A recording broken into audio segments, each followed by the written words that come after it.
and information. Paradyo Bombo! Oras sa Bomboradio Iloilo, Philippine Standard Time, 20 minutos na nakaligad sa takna ng alas 11. Welcome sa pagpalagad sa bombohanay sa udto diri sa DYFM Bomboradio Iloilo, ang flagship station sang the number one and most trusted source of news and information, ang Bomboradio Philippines. Adlaw kita karon sa Miyerkules, Enero 14, tuig 2026. Sa gihapon, inimula gani mo ang kurman, Bombot Siyam Blanco Hover. Kagkaroon sa madalaguan, kag mga nagapangunang mga balita. Chief of the Regional Intelligence Division, Police Colonel Wilbert Parilla, magapungko bilang bagong officer in charge sa Iloilo City Police Office. PRO6 ginpa siguro nga hindi mapektuhan ang police security para sa Dinagyang Festival kasunod sang reassignment sa mga opisyal. Police Colonel Kim Ligada ginadayaw sa Iloilo City Council sa iya serbisyo sa syudad sang Iloilo bilang City Director. Sa dugang pa nga mga balita, ang City Drug Enforcement Unit sa Pumuluyo sa Gihapon nagakuha sa ila sining mga impormasyon na tuhoy iya sa pagtapna sa illegal nga droga diri sa syudad sa Iloilo. Inaabi-abi gid sa OIC chief sa CDEO ang bulig sa Pumuluyo sa kampanya batok sa illegal nga droga sa aton siniyang kapulisan. Sa dugang pa nga mga balita, resolusyon nga nagasuporta sa panawagan sa mga lokal nga lideres nga i-address ang krisis sa industriya sang kalamay ginpasar sa Provincial Board. Muni madalakuan mga balita, issues kag impormasyon ng main sentro karon sa aton sining pagpangalagad samtang pasiplatan taman ang mga nagapanguna nga mga balita nasyonal kag internasyonal. Si former President Rodrigo Duterte hindi magpauli sa pungsod Pilipinas kon si President Bongbong Marcos sa gihapon ang presidente, or mientras tanto si BBM ang nagapungko nga presidente. Ini ang pahayag sa iya sining anak si Davao City Representative Paulo Duterte. Ginpayag sa kongresista nga nagapangamuyong niya sining pamilya para sa pagbalik sa Pilipinas sa ila sining amay. Pero hambal sa anay presidente, dito lang anay siya kuno sa iban sining pungsod. Apisar nga way ginmuno kung sariin sining pungsod, pero hambal sa anay presidente pinagi sa iya sining anak. Hindi anay kuno magpuli diri si Tatay Digong kon si BBM pang presidente. Sa karon si former President Duterte ang preso dito sa may International Criminal Court sa the Netherlands. Sa karon sa aton sining mga kabumbog ginpa siguro man sang bata nga Duterte nga maayo ang kahimtangan sa iya sining amay nagakaon kag medyo nagabawi-bawi ng iya sining iyang lawas apisar nga naganiwang sa aton sining mga kabumbo bangod kulang sa ehersisyo. Ginadugang pagin sinadiri ni Representative Duterte nga ginaatipan man siya kuno sa iya sining mga doktor sa sulod sang ICC Detention Facility. Sambal pa diri banwa sang ni Congressman na Pulong nga ginambalan niya kuno iya sining amay nga padayunon sa aton sining mga kabumbo or pinaagi sa iya sining anak hambal sa iya sining amay nga padayonon ang pagsunod sa aton sining iyang salingang batas kag ang mga Pilipino nga mga biyan nagayara karon sa ital-ital ti protektahan kuno sa aton sining mga kabumbo, partikularmente protektahan or protehiran ang aton sining pungsod. Ti sa aton sining mga kasimanwati kung hindi naman lipod sa ibalon ninyo sa aton sining makuturan ang mga tinaga sadto yan ni Presidente Bongbong Marcos nga kung madumduman President Marcos, President Duterte gali sa aton sini nga mga kabumbo. If you destroy my country, I will kill you. Sa iban pa nga mga balita kaga impormasyon, si Presidente Bongbong Marcos nagpasalig diri nga himuon ang tanan para lamang nga mapapauli diri ining ginakabig karon bilang isa iya ka fugitive ining si former Ako Bicol Representative Zaldico.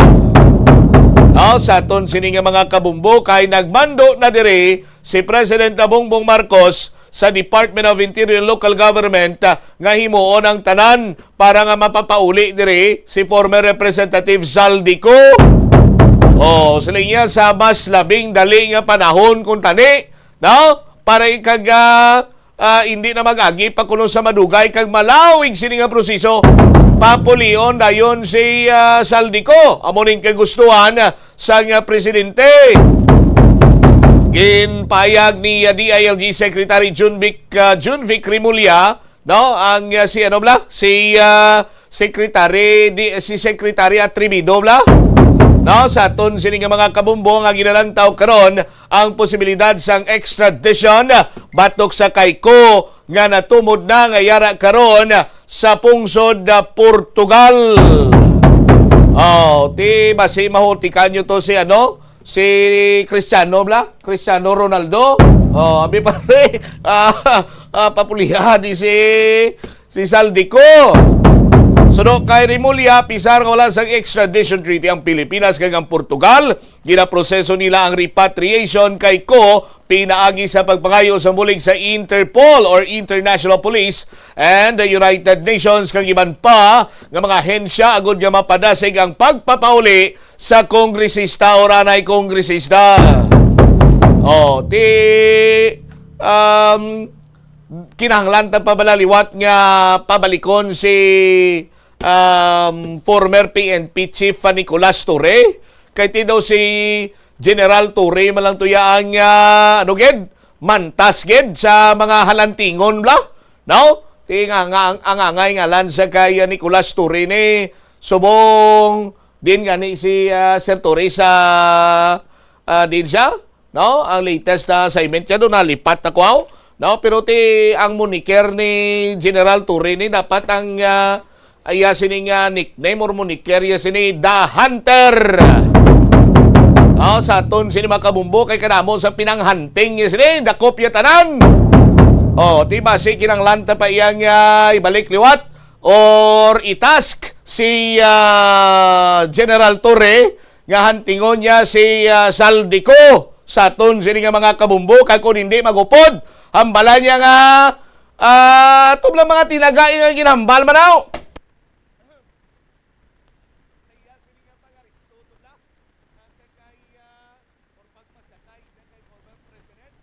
Ang pagpasakay sa kay former President Rodrigo Duterte ng Ambalya, bubutungin ko ginman to Ambalya. Hihilain ko yan. Hihilain ko yan sa aton sini nga mga kasimanwa. Ti mga amo kung tani ni nga mga guts bla ang kinanglan naton. No? Kinanglan sang Marcos administration sa karon para nga ti mapapauli diri si Zaldico. Si General Torre ni mga nakabati lagting ni. Tiga pa nalaytay man ang dugo sa pagka-ilunggo mo. Mga ilunggo na niya, ikbati lagting. Huruhang katon mo.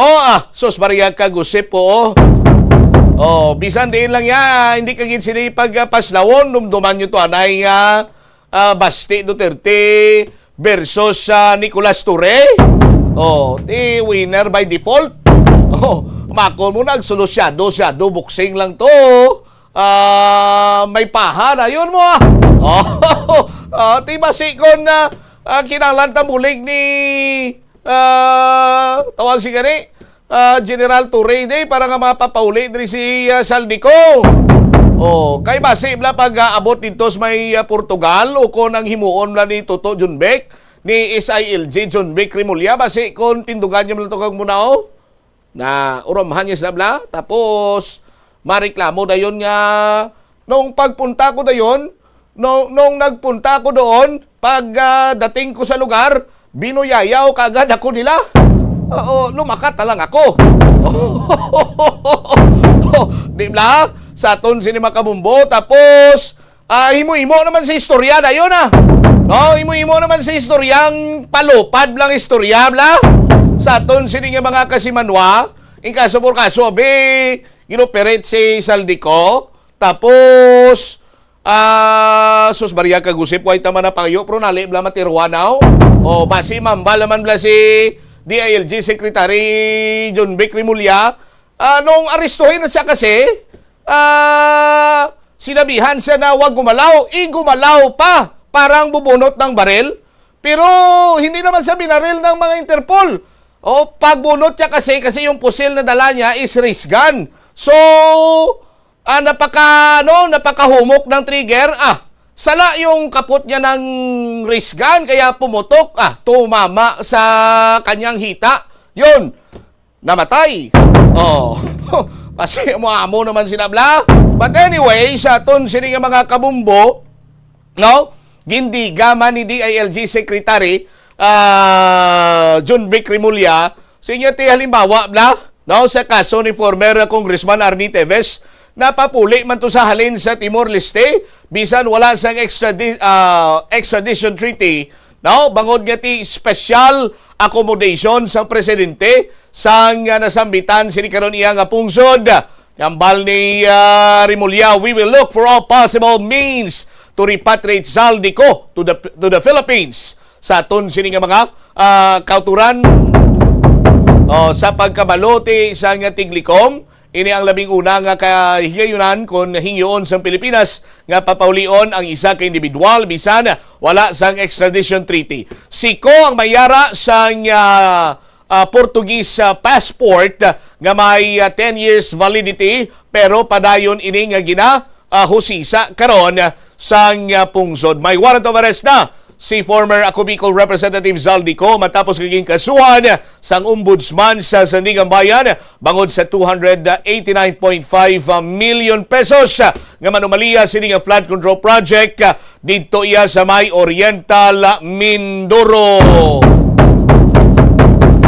Ti sa aton sini nga mga kauturan, pila pa sumo nga mga nagapranago orang way pamadakpan nga dalakpon, ti Saldico. Pero antes kay Saldico may Gerald Bantag pa mo, nga dalakpon. Ang nagapropanago man sumong orang ya padayon nga nagabatsyag sang flu panago, flu falagyo, si Senator Bato de la Rosa. Sa aton sinima kabumbo, kiti ginakibang man tong isa. Sagar marami ka pahog ni Senator Antonio Trillanes. Nakita ko na to. Bats, nakita ko na to arrest warrant mo, Bats. Any moment from now, Bats, magwa to. Tiyang isa, sus Maria kagusip. Sabagay, hadlok ka dito sa palupok nga goodbye ni Lima. Inang sa arrest warrant para sa ICC. Tiyabi ko anay, upda niya sa tatay ito sa sulod sang karsel to ka ICC to. Anay kay ginpahog-pahog lang sa di Tunyeng. Antonio mo, hindi nga Tunyeng isa. Antonio Trillanes mo. Ginpahog-pahog lang sa ni Tunyeng to. Kurdaman yun niya si Bats, si Bato, Senator Bato. Flu panago, flu palagyo man ang galawan niya subong. Pero tikon pamangkuton mo sa, why kuyang nagapanago, bumbutsam, naga-rides pa ko gani sa mga kabukiran, diyo. Sa aton, sini nga mga kabumbo. 35 minutos na nakaligad sa takna, sini nga lang sa 11, standby sa kay Bombo Krill Miliasa. Matapos ang mga development diri karon in terms of positioning sa mga key personnel sa Police Regional Office 6, hilabi pa karon sa sining pag-relieve sa pwesto sa kay Police Colonel Kim Maligada ti gimbutang diri OIC. Amo niyang pinaka siguro shortest stint in the history sa Iloilo City Police Office. Pilala sa duwa lang kadlaw. 2 kadlaw, 3 kadlaw kung may isa na kismana. Ang pagpungko bilang OIC City Director. Si Police Colonel Rolando Bulalakaw. May kilala ko bla nga nakakonect sa kay former Police Brigadier General June Bulalakaw kagagin pamangkot nga, Sir, magkamag-anak ba kayo ni Police Colonel Rolando Bulalakaw? Sabat ko nung sa anay PRO6 Director. Pareho lang kami ng apelido, pero hindi kami magkamag-anak. Pero kilala ko siya. Tiyang sunod nga pamangkot kung tani isang kilala ko to, engineer, balan mo kung ano. Ang pamangkot sa to tani nga i-follow up question to. Magkasing ano lang bala kayo, sir? Meron ba kayo, sir, na magkapareho na abilidad? Kasi nung timpo ni former Police Brigadier General June Bulalakaw dito sa PRO6, marami yung nawawagtang na mga durugista. Police Colonel Rolando Bulalakaw, basi kumuha mo man to abilidad niya. Galing iti, ginpadala to saya sa may Tagigo dito sa Police or Philippine National Police Academy. Basi kung siya to ang tawag sila gani, siya to ang mahipibla sa aton sini nga mga kabumbo. Kay ti drinigin ano mo, dira na ang talatapan sa akademya dira sa may Tagig sa Public Safety College, Philippine Public Safety College, PPSC, sa aton sini nga mga kasimanwa. I-check tabi, kilalahon ta masunod sini iya nga City Director nga si Police Colonel Wilbert Parilla. Before siya mag-OIC City Director, siya ni ang Chief sang Police or sang Regional Intelligence Division. Buti pwerte experience ma-expectaron tani nga timayo ni sa Intel Gadereng. Bombo Krill sa report, please go ahead. Magapungko bilang bago nga officer in charge sa Iloilo City Police Office at ang ICPO si Police Colonel Wilbert Parilla. Iniyo sa interview sang Bombo Radio kay Police Major Lailin Sinsil, ang spokesperson sa PRO6, iya din kumpirmar ang bago nga resignation ni Police Colonel Parilla effective as of January 13.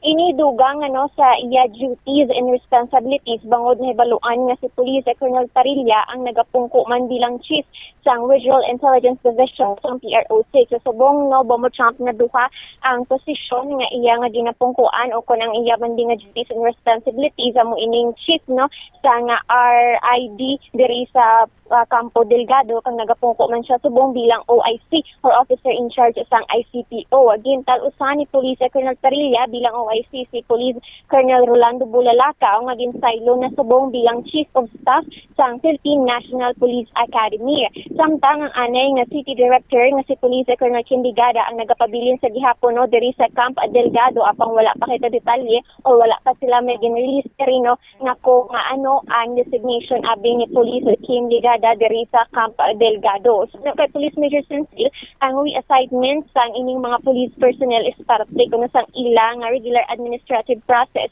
kag para man sa ilang mga career development. Pahayag niya, ginapasiguro gino sang PRO6 na ang reassignment sa mga opisyal hindi makaapekto sa police security sa palaboton na dinagyang festival diri sa siyudad sang Iloilo. Ginpahayag man ni Police Major Sensil na in place ang security preparations sa atong mga kapulisan agod na siguro ang seguridad sang publiko amo man ang mga turista nga magabisita sa diri sa siyudad sang Iloilo. Yerbay pabati naton ang naging pahayag ni Police Major Lailin Sensil, ang spokesperson sang Police Regional Office of Tech. Ang reassignment is ang mga PNP personnel, it's part of the regular administrative process naman iya sa mga PNP. Kaya of course, for career development man sa mga PNP personnel natin. So ma'am, since naghalin naman si Sir Bulalakaw, sino naman po ang possible nga magapungko nga head or director, city director sang ICPO, ma'am? So, effective yesterday, that's January 13, magapungko bilang officer in charge si Police Colonel Wilbert Parilla, ang aton nga Chief RID. in addition sa iyang duties and responsibilities bilang Chief RID naton. So ma'am, ang ginahaka-haka nga basi daw magabalik si Sir Kim Ligada, how true is this ma'am, or magapabiling sa gihapon diri si Sir sa kampo ma'am?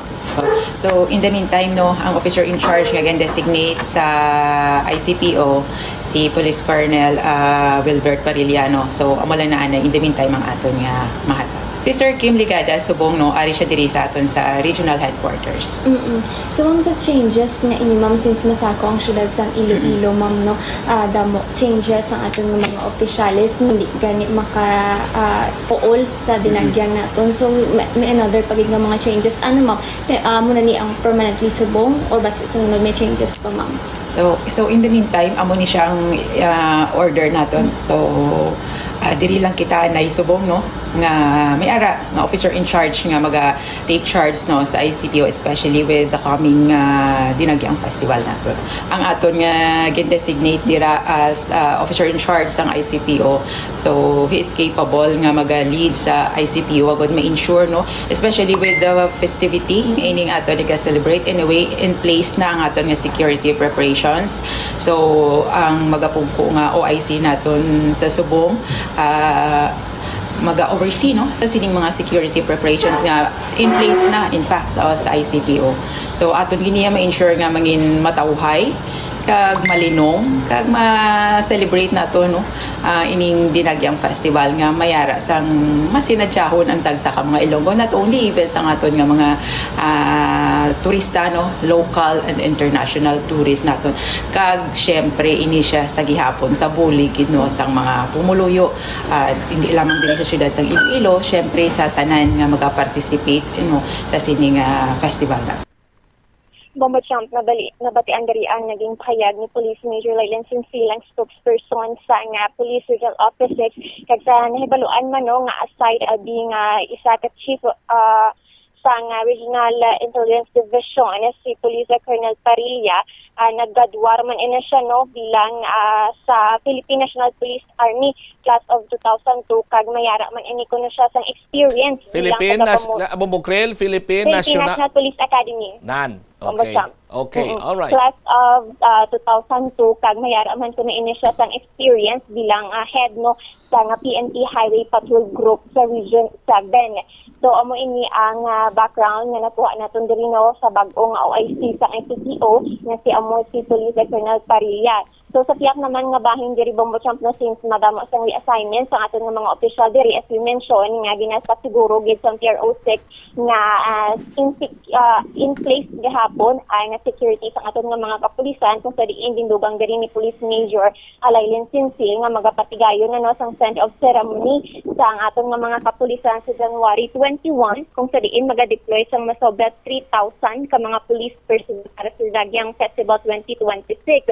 Lauman man nga magataas sa ining mga numero bangod nga wala pa kano diri na lakip no ang mga numero man abi sang iban nga mga men in uniform, pareho abi sang Philippine Coast Guard, Bureau of Protection, kag magadugang pa diri ang numbers naman sang mga force multipliers. Bomba Champ.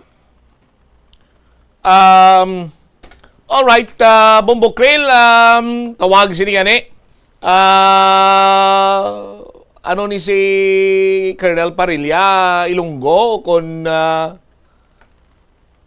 taga diin siya agad? Wala kita mo siyang nakakuha pa kung diin na siya but then nagatagalog in si Police Colonel Parilla. Okay, so magtatagalog din tayo pala dito pag mag-interview tayo kay Colonel Parilla. Yes, yun na naman yung gusto ko mabalaan parang just in case lang pag nagkausap tayo or mag-interview tayo kay Colonel Parilla, talagang magtatagalog tayo. Yes, magtatagalog tayo ba mo siya? Alright. Wala, Philippines lang dito yung nakalagay sa hometown niya, but papangintain natin parang atin mababalaan dito, Bombo Krill. Yes, Bomba Champ. Ato na hibalo no kung tagadiin ini halingid man si Police Colonel Parilla, Bomba Champ. So pero basi kon do laban-laban ba Bisaya ni siya? Bombo Krill? bumajam, i-make sure lang natin kung di indeed man ina siya, but then based man nga magsabat sa no or maghambal man na di Tagalog ang iya ginagamit bumajam. Alright, sige.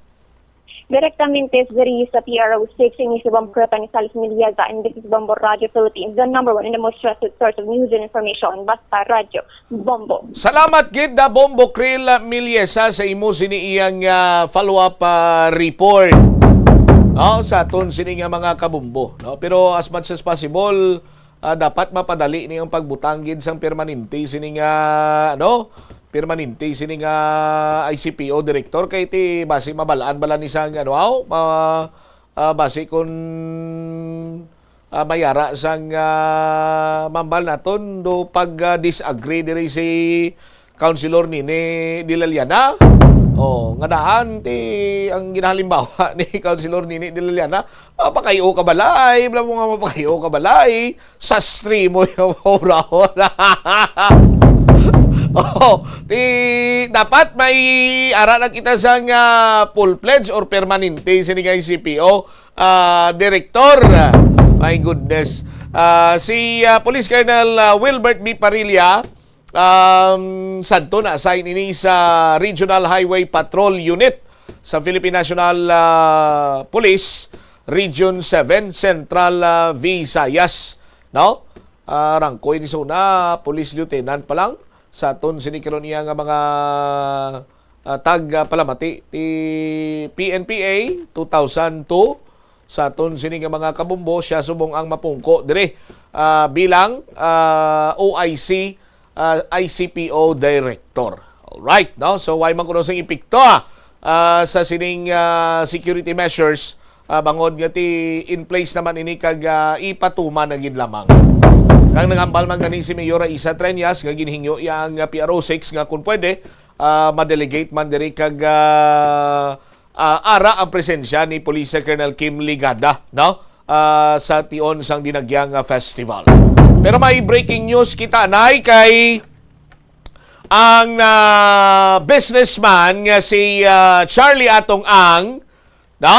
Gindagdagan diri sa warrant of arrest sa aton sinikaron niya mga kabumbo sa aligasyon nga ini siya ang naulamid sa pagkadula sang dinusina nga mga sabongero kung manugbulang sa aton sinamakuturan dumduman nyo to may salumay tos Taal Volcano tos Taal Lake to, no? Sa aton sini nga mga kasimanwa pagsalom nila pagkadasong adlaw may sako butong abi ang sako kay base ara din ang tawo. Into Linda Moonlight naman tong birada. Sino ka din nagduso-duso? Sino yung duso-duso? Masalong-salong to sa Taal Lake to? Moriones, sa karon ang ginapangatubang nga kaso sa nga businessman nga si Charlie Atong Ang, kidnapping with homicide and kidnapping cases sa trial court sa nga Lipa City, Batangas, Santa Cruz, kag San Pablo sa Laguna. Arrest warrant, non-bailable ang kaso nga kidnapping with homicide nga ginpagwa sa Santa Cruz, Laguna RTC branch number 26. Mando ini ni Presiding Judge Mary Jean Kahandab-ong, no? Napitsahan January 13, 2026 sa aton sini nga mga kabumbuti. Kagapon lang nigleo. Kagapon na niyang napirmahan ang warrant of arrest ni Atong Ang, no? Sa aton sini nga mga kabumbo. Suno sa kay Judge Kahandab-ong, ang concerned law enforcers are required to use at least one body-worn camera and one alternative recording device pursuant to rules on the use of body-worn cameras in the execution of warrants issued by the Supreme Court. Sa aton sinikaron niya nga mga kasimanwa. Kung madumduman nyo pa ang kaso, ang gintunaan gid siniti sa to mga tuig 2022 bla. During the pandemic time, nag-uso niyang talpak bla nga ginasiling nila nga pwede ka makalantaw, pinagising mo sining nga cellphone, sa iban mo sining nga device, pwede ka man makapusta dira, no? Ti gambling gyapon sa aton sining nga mga kasimanwa. Ugaling natayog ang aton sini nga pungsod bangod nga ti mga 30 gitok bilog, sobra 30, mga nagkaladula nga mga bulangiro sa aton sini mga kabumbo, tapos may mga naglulutaw pa nga mga closed circuit na television footage sa aton sini mga kasimanwa nga ginapakita nga may mga tao nga ginapang pugos nga sulod sa puti sining van sa aton sini karon nga mga kabumbo. Natumod ang ginaligar mga tao sa likod sini pinagi sa kay whistleblower Julie Dondon Patidungan, also known as Totoy, no? Ngati siya ang nakabalo nga ang mga lawas pinanghulog dito sa Taal Lake. Kag si Patidungan, ti former trabante man o kung nagatrabaho, boss atong manang tawag sa subong nagapangatubang sa nga warrant of arrest nga businessman nga si Charlie Atong ang Santuan ay ti boss atong manang tawag no? Sa aton sinikaron niya mga kabumbo, hindi lang kay 30-40 kundi hambal ni whistleblower Julie Patidungan, no? Nga mga isa kagatos kuno ang mga ginpamatay sa aton sini nga mga kabumbo bangod sa pagpangtayupi, pagpangtsupi. Ti sa aton sini nga mga kabumbo, amo gining problema naton, no? Basta gani iya gambling,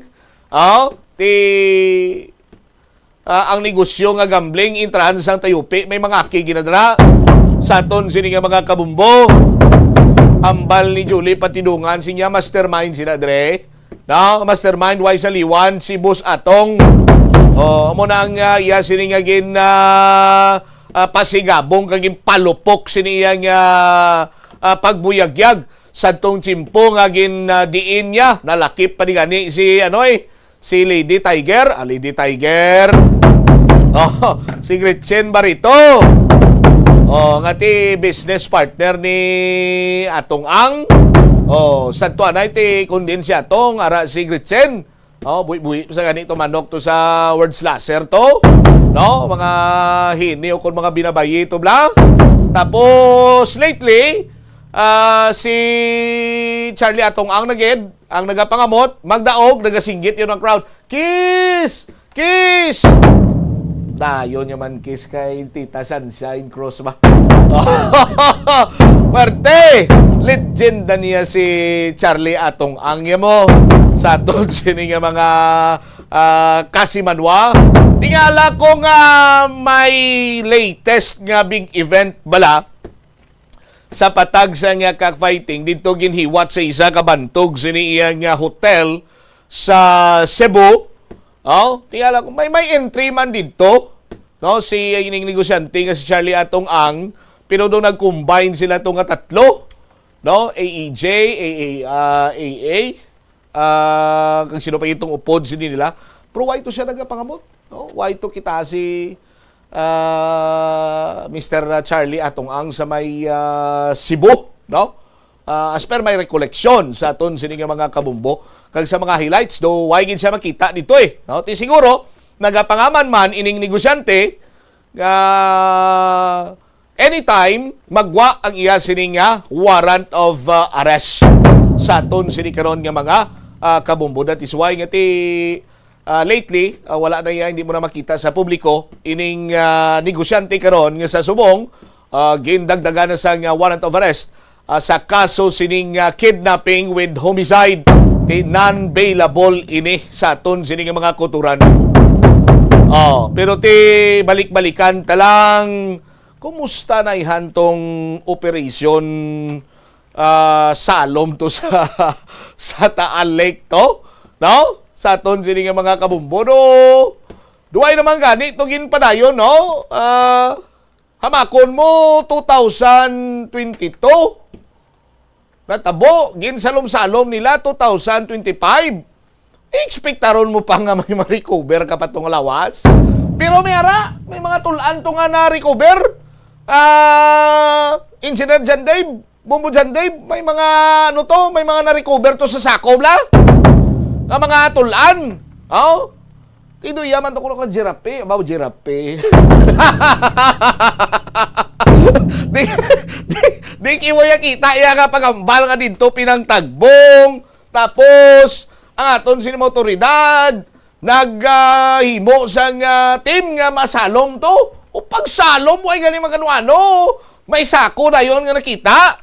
Kag sa sako nga nakita, sa aton sinima Kasimanwa, ti may ano pa? May mga bayo nga dunot na, no? Tapos may mga tulan, pala pasensya sa mga nagapanyaga na, no?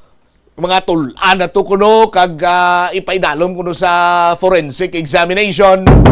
Oh, ti pagkabati sa mga forensic expert gani banwa sa aton sinima Kuturan, daw sos, do ako naluoy sa mga forensic expert Bumbo Jan Dave nga man, ti do sinimana gito do ay sila maumpawan sa kasakit sang tiyan sa utoy-utoy kadlaw. Oh. Di ba? Sa aton sini nga mga kabumbo, oh, do ka kilibot man iya kag sus Maria kag usip sa hamakon mo sa pila ka tuig, basubra duwag tuig nagligad, paghambal ang iya nga masalom-salom to kay didto pinang tagbong to ang mga bulangiro. Pagka way pagani magano sa way pagani magano-ano way guro gani taguri ni. O ara na may nalalas na sila diyon nga. May nalalas na sila diyon nga sako. Sus Maria kag usip po. Di makon mo na banwa, no? Purti grabe nga effort man ni sa mga divers na tonto, no? Ti amo na bla basta gustuhon niya sang gobyerno tanan ng resources ara mo, no? Whether nga ma-dive ka man to ya sa Taal Lake to, sa aton sini nga mga kabumbo, no? Or pangitaon mo man ang heartbeat sang tawo nga ara sa idalom sang underground. Amo tong paano mo? Amo tong pag-trace up sa kay Pacquiao, sa kay Pastor P. Apollo A. Carion si Kibuloy Q. Oh, Pastor Apollo C. Kibuloy. Oh, muna tawag siya si Pacquiao. Oh, sa aton sini nga mga kabumbo, di mga ano ganitong device no, heartbeat device no nga sus. Ang iban to nagadlagandagan pa mo kay gali ilag. Oh, pero ti natumod nila nga ara malang dira. Within the area malang gali to si Pastor Apollo Kibuloy. Oh, sa aton sini Kasimanwa kag ti natigayon gid. No? Sa aton sini Kuturan nga madakpan kag mapriso adto sadtong ginadeklarar sini nga fugitive man nga founder sang isa iya ka grupo man na. Sa aton sini nga mga Kasimanwa. Oh, ti Dibuinas gid ang ano, Dibuinas to yan engineer bala mo kung ano, ang 2025-2026 nga draft sa NBA. Kay kon si Cooper Flag, kon wala Cooper Flag noy, number 1 pick ta, Dallas Mavericks Gampang Subong.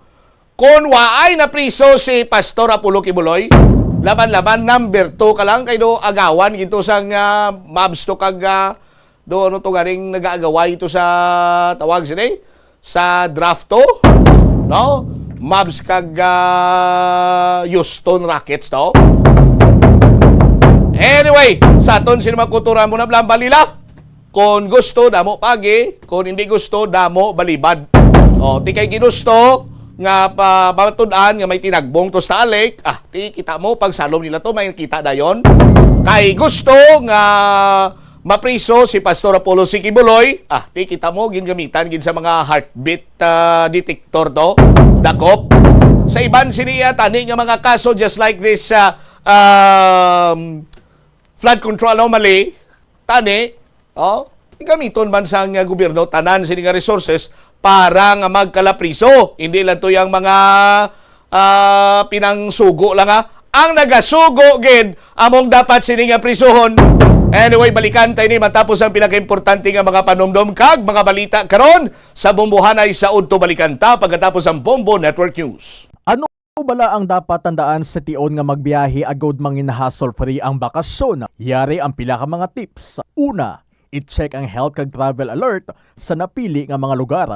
Ikaduwa, magpili isang safe nga accommodation. Mag-research ka magbasa sa mga reviews sa napili nga lugar antes mag-book. Ikatatlo, siguraduhon na nga may nagagat. Ito ang Bombo Radio Philippines. Fully digitalized. Numero 1 sa balita, komentaryo, drama at serbisyo publiko. Bomboradio Philippines. Bomboradio Philippines. Unmatched. Number one and most trusted source of news and information. Paradio Bombo! This is Bombo Network News, noontime edition, broadcasting live at Bombo Radio Broadcast Center, Makati City, Philippines. Araw po ngayon ng Miyerkules, 14 sa buwan ng Enero taong 2026. Sa ulo ng ating mga balita, abangan sa ating weather report mamayang tropical depression Ada, nakakaapekto na dyan sa may bahagi ng Visayas at Mindanao. Ilang lalawigan nasa ilalim na ng signal number 1. Si Senator Ronald Bato de la Rosa naman pinaniniwalaang nasa Davao ayon kay Department of the Interior and Local Government Secretary Jun Vicri Mulya. Ang Independent Commission for Infrastructure susulat naman sa Malacanang hinggil sa mga papalit na mga commissioner. Samantala, abangan din mamaya mga kabombo, ang Philippine National Police Chief kinumpirmang isisilbi na ang warrant of arrest laban kay Charlie Atungang. Samantala, impeachment complaint laban kay Vice President Sara Duterte handa na muling isampa. Makabayan Black nanindigang may sapat na grounds para ma-impeach naman si Pangulong Ferdinand Marcos Jr. Sa ating provincial report mamaya, ilang evacuees dun sa may bahagi po ng Tabaco City, Albay, tinamaan na ng sakit habang nasa loob ng evacuation centers. Sa international news naman, mahigit 2,000 katao na ang napaulat na napatay sa protesta sa Iran.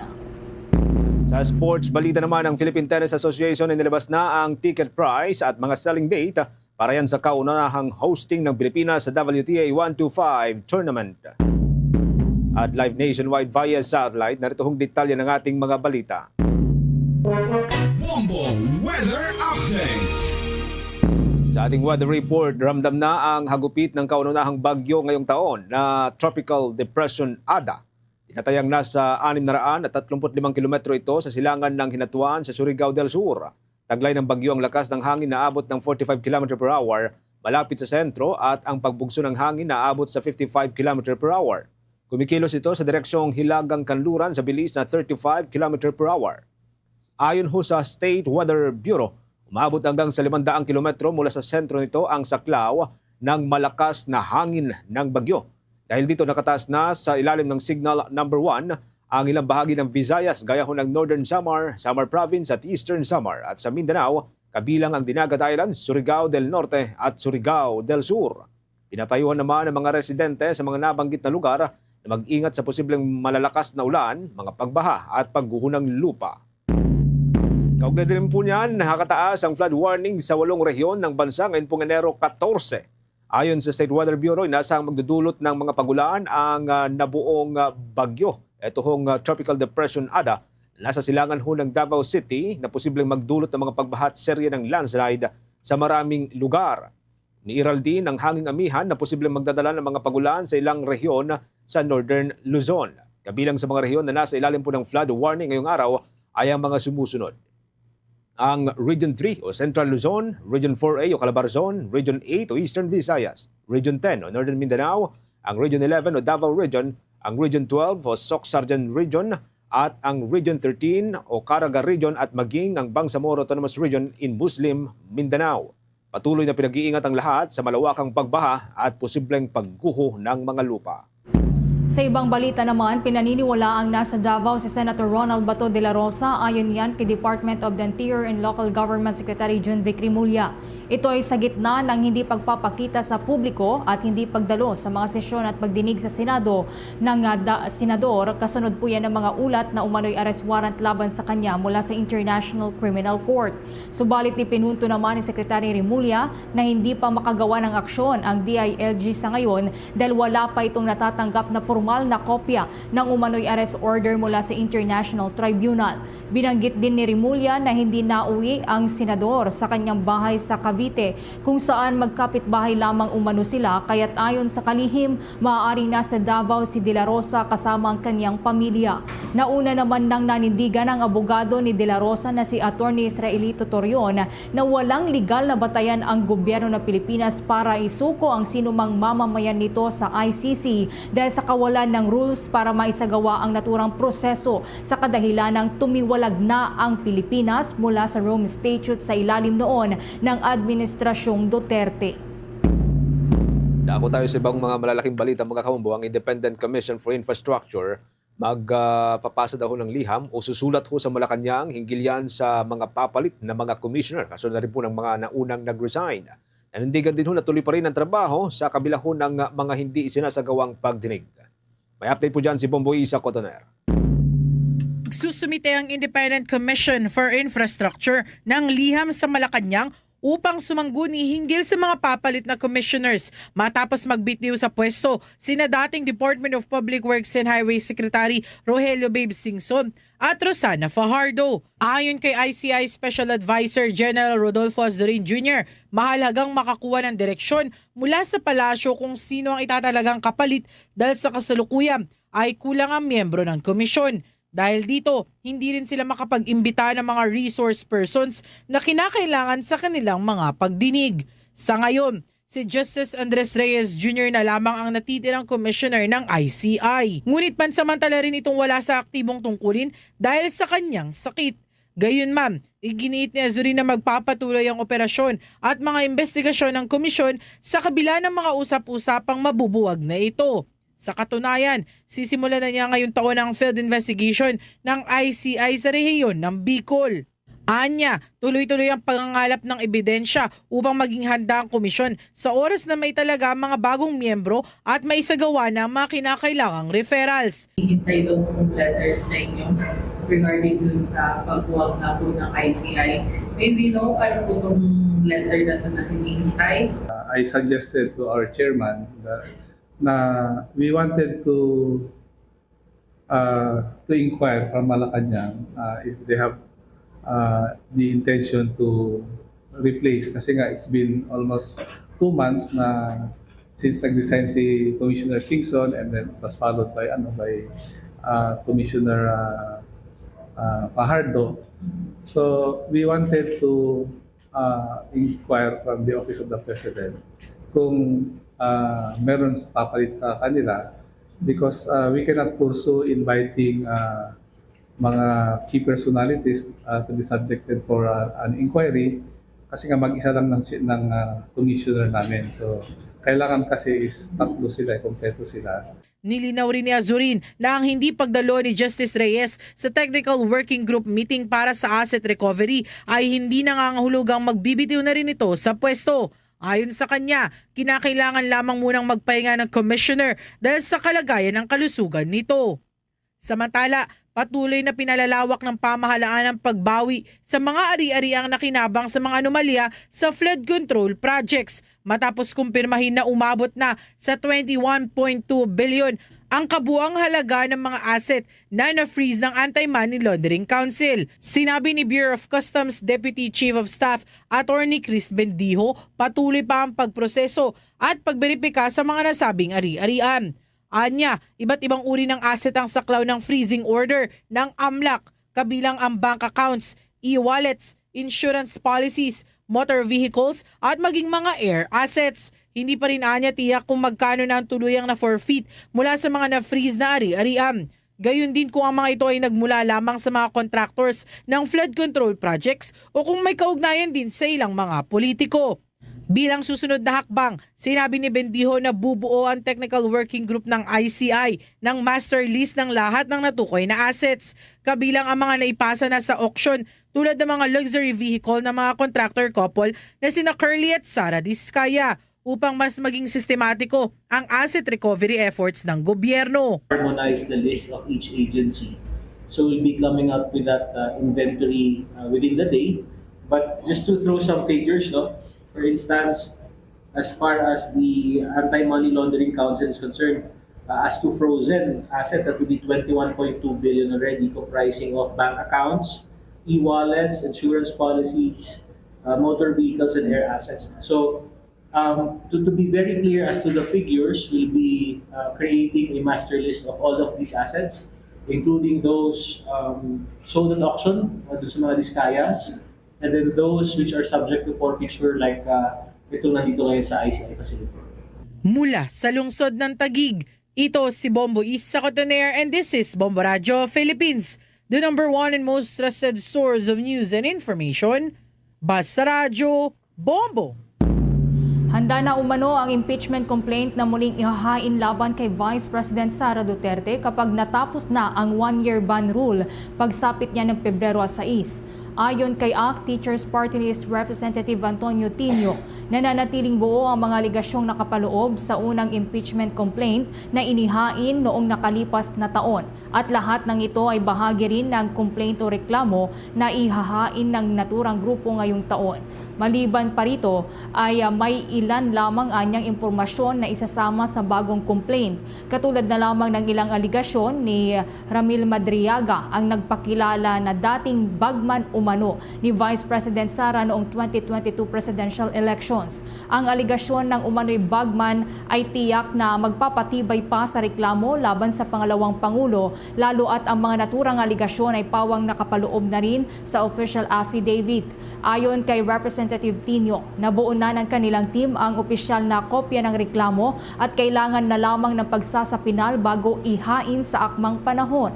Nanindigan ang mambabatas na kailangan ng Vice Presidente na managot sa kanyang mga ginawa sa mga nakalipas na taon bilang pangalawang Pangulo at bilang kalihim noon ng Department of Education, tulad ng hindi pa rin na ipapaliwanag na paggasta ng confidential funds at iba pa. Matatandaan noong Agosto 6 nang i-archive ng Senado ang unang verified impeachment complaint laban sa pangalawang Pangulo. Bagamat kunestyon pa ito ng Kamara sa Korte Suprema, hanggang ngayon ay wala pang tugon ang kataas-taasang hukuman. Sa Congress din pong development, naniniwala din ang ACT Teachers Party List sa pamamagitan ni Congressman Antonio Tinio na may malinaw at sapat na basehan para posibleng paghahain ng impeachment complaint laban kay Pangulong Ferdinand Marcos Jr. Kinabibilangan ito ng mga sumusunod. Ang una ay ang anyay sistematikong pangungulimbat ng pera sa mga proyekto ng Department of Public Works and Highways sa unang 3 taon ni Pangulong Marcos bilang Pangulo ng Bansa. Ayon sa kongresista, maaari siyang mapanagot dito. Pangalawa ay ang nabunyag na maraming unprogrammed funds sa mga nakalipas na budget ng Pilipinas na pinirmahan mismo ng kasalukuyang Pangulo. Ang libo-libong maanumalyang proyekto na itinayo sa pamamagitan ng mga naturang pondoan niya at ang paglabas ng kickbacks o mga porsyento patungo sa mga mambabatas at iba pang matataas na opisyal ng gobyerno niya ay maaring isingil sa Pangulo, ang huling opisyal na pumipirma ng pambansang pondo ng ating bansa. Ang pangatlo ay ang pag-amin ng ilang mga key players sa flood control scandal na nagsingit sila ng pondo sa ngalan ng Office of the President. Kapalit yan ng ilang porsyento mula sa naturang pondo. Kabilang dito ang testimonya ni na dating ang Bicol Party List Representative Zaldico at dating Department of Public Works and Highways Undersecretary Roberto Bernardo. Narindigan si Congressman Tinio na sapat na basehan ang mga nabanggit upang singilin si Pangulong Marcos sa pamamagitan niyan ng impeachment complaint. Mantala, si Philippine National Police Chief Nartates naman kinumpirmang isisilbi na ang warrant of arrest laban sa negosyanteng si Atong Ang. Kaugnay niyan, kumuha pa tayo ng karagdagang detalye sa pag-uulat ni Bombo Anali Soberano. Abangan mamaya ang report o live report mula kay Bombo Anali Soberano, mga kabombo. Kaugnayan pa rin po ng balitang yan. Ito hong panibagong pagsasabi ho ng Philippine National Police na isisilbi na nga ito hong arrest warrant laban kay itong bilyonaryong negosyante na si Atong Ang. Kaugnay pa rin po ito doon sa kaso itong mga nawawalang sabungero. Samantala muna, wala pa rahong natatanggap na numang impormasyon sa kasalukuyan ang Department of Interior and Local Government kaugnay sa pagbabalik ng bansa nitong si dating Department of Public Works and Highways Secretary Manuel Bunuan, na lumabas nga ng Pilipinas sa gitna ho ng paggulong ng investigasyon sa manumalyang flood control projects. Ayon kay Interior and Local Government Secretary John Vic Rimulya, hindi pa sila nagkakausap ng dating kalihim at wala silang komunikasyon. Anya, nagpapatuloy ang investigasyon kaugnay sa umunoy mga irregularidad sa flood control projects ng ating hong gobyerno at walang sinuman anya ang exempted mula ho sa pagsisiyasat. Kung babalikan, nauna pong kinumpirma ng Bureau of Immigration na umalis sa Pilipinas si dating Secretary Bunuan. Yan po'y noong Nobyembre ng nakalipas na taon patungo sa US para samahan ng kanyang may bahay na sumailalim sa medical procedure. Ayon naman sa Department of Justice, hanggang sa Disyembre 17 lamang ang napaulat na pagbiyahe sana ni Bunuan sa labas ng bansa. Sa kasalukuyan, walang miiral na legal prohibition sa karapatan ni Bunuan para bumiyahe mula ho dito sa Pilipinas. Balik ko tayo sa mga usapin mula ho dyan sa may Palasyo, Malacanang, mga kabombo. Inamin po ng Philippine National Police o kinumpirma ng Philippine National Police na isisilbi na nga itong warrant of arrest laban sa bilyonaryong negosyante na si Atong Ang. Kaugnay pa rin po ito dun sa issue ng mga nawawalang sabongero. Bumbuan? Bombo Genesis kinumpirma nga dito sa press conference sa Malacanang ni PNP Chief Jose Melencio Nartates na nasa proseso na ang kanilang team para isilbi ang warrant of arrest laban sa negosyanteng si Charlie Atong Ang. Naglabas na kasi ng warrant of arrest ang korte sa Santa Cruz, Laguna kaugnay sa kasong kinakaharap ni Atong Ang. Inihayag ni Nartates, batid na nila ang lugar kung saan isisilbi ang warrant of arrest laban sa negosyante. Sinabi ni Nartates dito sa press briefing sa Palasyo na nakikipag-ugnayan din sila sa mga tauhan ng korte sa Branch 26 ng Santa Cruz, Laguna para sa implementasyon nga ng nasabing warrant of arrest. Dagdag pa ni Nartates, meron na rin anyang ibang grupo ng PNP na on the way na sa pagsisilbi ng warrant of arrest sa iba't ibang lokasyon para isilbi nga ito kay Atong Ang at sa iba pang sangkot sa kaso. Sa ngayon, sinabi ni Nartates ng iba pang mga personalidad na kasama sa nasabing warrant of arrest ay nasa restricted custody na ng pambansang pulisya. Partikular ang 11 police personnel na itinuturong sangkot sa mga pagkawala ng ilang sabongero. Ang iba pa anyang sangkot na personalidad na mayroon na ring warrant of arrest ay inatasan na anya nilang sumuko sa PNP Criminal Investigation and Detection Group. Pakinggan natin ang pahayag ni PNP Chief Jose Melencio Nartates. At na-receive po or kasalukuyan nagko-coordinate po ang ating police dun sa concerned branch 26 of Santa Cruz, Laguna. And we have some of the personalities subject of that warrant of arrest are actually in custody sa Philippine National Police kasi restricted custody sila doon. I think there are about 10 or 11 police personnel who are under restricted custody and they are now being directed to surrender to the Criminal Investigation and Detection Group. And the others, the dedicated teams of the PNP are now on their way to implement the Sa panig naman ng Malacanang, inihayag ni Palace Press Officer Undersecretary Claire Castro na mas mainam bilisan ng mga otoridad ang pagpapatupad sa batas. Pakinggan natin si Palace Press Officer Undersecretary Claire Castro. PNP at ang ating law enforcement agencies, alam po nila yan, ang utos ng Pangulo kung ano po nasa batas, ipatupad. Kung nandiyan na po ang warrant of arrest, mas pabilisan po ang pagtatrabaho para po mapanagot ang dapat na mapanagot. Si Palace Press Officer Undersecretary Claire Castro. Mula sa Malacanang, Bombo Anali Montaño Soberano nag-uulat. And this is Bombo Radio Philippines, the #1 and most trusted source of news and information. Basta Radio, Bombo! Sa ibang balita, nirekomenda ni Integrated Bar of the Philippines President Attorney Alan Panulong sa Philippine government ang pagpasok sa long-term diplomatic relationship kasama ang Portugal kung nais ng pamahalaan na tuluyang maaresto ang high-profile fugitive o puganting si Zaldico. Ito ay sa gitna ng kawalan ng extradition treaty sa pagitan ng Pilipinas at ng Portugal para sana maaresto at maibalik na dito sa Pilipinas ang puganting siko na ilang buwan nang pinaniniwala ang naroon sa Portugal. Ayon sa abogado, sa pamamagitan ng akmang diplomatic channel sa pagitan ng dalawang bansa ay maaaring kausapin ng gobyerno ng Pilipinas ang Portuguese authorities upang tumulong sa paghahanap at pag-aresto sa nagtatagong dating mambabatas. Sa pamamagitan din ng maayos na diplomatic channel, anya tiyak na magkakaroon ng palitan ng sapat na impormasyon sa iba't ibang larangan katulad na lamang ng crime prevention. Naniniwala rin si Panulong na bukas ang pamahalaan ng Portugal na makipag-usap sa gobyerno ng Pilipinas ngayon at mayroon ng red notice request na isinumite ng Pilipinas sa International Criminal Police Organization o Interpol. Sa kasalukuyan, kansilado na ang pasaporte ni Zaldico habang mayroon na ring arrest warrant na inilabas laban sa kanya.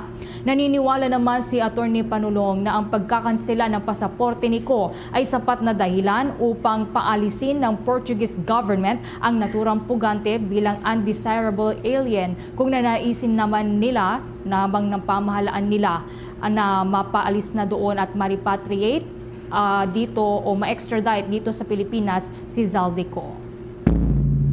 Sa iba pang mga development, posible pang madagdagan ng panibagong kaso ang isa pang pulis na nasa restricted custody ng Philippine National Police na nanaksak ng kapwa Hunya Police sa loob yan ng Campo Crame ayon po sa Criminal Investigation and Detection Group. Ayon sa tagapagsalita ng naturang police unit na si Police Major Helen de la Cruz, lumalabas sa inisyal na ulat na dadalo sana ang dalawang pulis sa isang preliminary investigation diyan sa may Department of Justice para husana sa mga kinakaharap na mga criminal at administrative cases hinggil yan sa pagnanakaw robbery sa ikinasang raid sa isang Philippine offshore gaming operator company diyan po sa may Bataan noong 2024.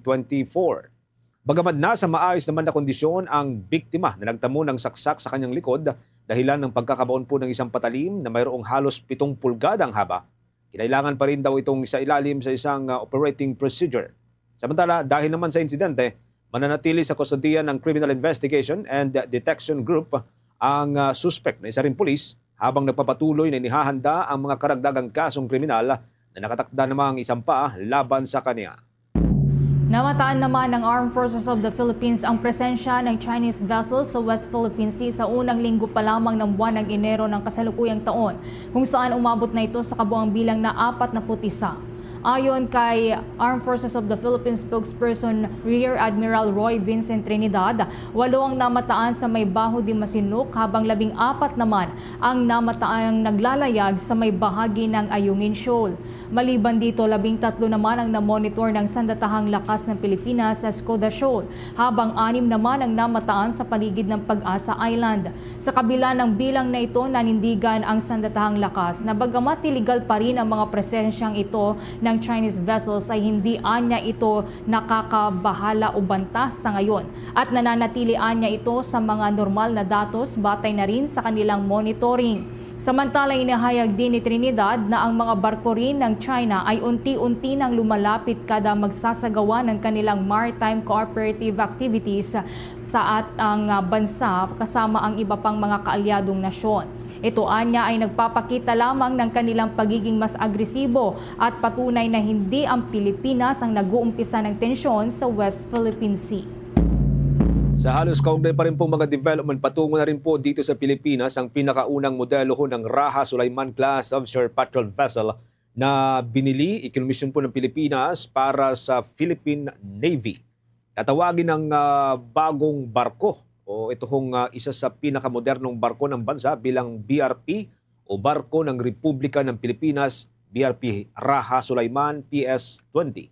Maglalayag ito ng ilang araw mula po sa shipyard ng Hyundai Heavy Industries doon po sa may Ulsan sa South Korea. Patungo yan sa Naval Operating Base sa Subic dyan sa may probinsya ng Zambales. Pagdating sa Pilipinas, sinasang magbibigay ang Philippine Navy ng formal na welcome ceremony sa bagong barko at maging sa mga bagong crew ng naturang barkong pandigma. Pagdating sa Pilipinas mga kabombo, sasailalim muna sa ilang seryeho ng testing at local fitting bago tuluyang ikomisyon para magsilbi sa ilalim ng fleet ng Philippine Navy. Hunyo ng taong 2022 nang pumirma ang Department of National Defense at South Korean shipbuilder na Hyundai Heavy Industries ng isang kontrata para bumili ng mga naturang uri ng barkong pandigma o warship. 6 na Raha Sulaiman class na mga vessel ang saklaw ng naturang kontrata at ito ang unahong modelo na inasahang makukomisyon ngayong taon. Bibisita naman sa Pilipinas ang imahen ng Our Lady of Guadalupe mula sa Mexico. Ayon sa Association of Catholic Shrines and Pilgrimages in the Philippines, ang pagbisita ng imahen ay bilang pagsuporta sa pakikibahagi ng Pilipinas sa mga selebrasyon na nakapaloob sa 2031 Jubilee.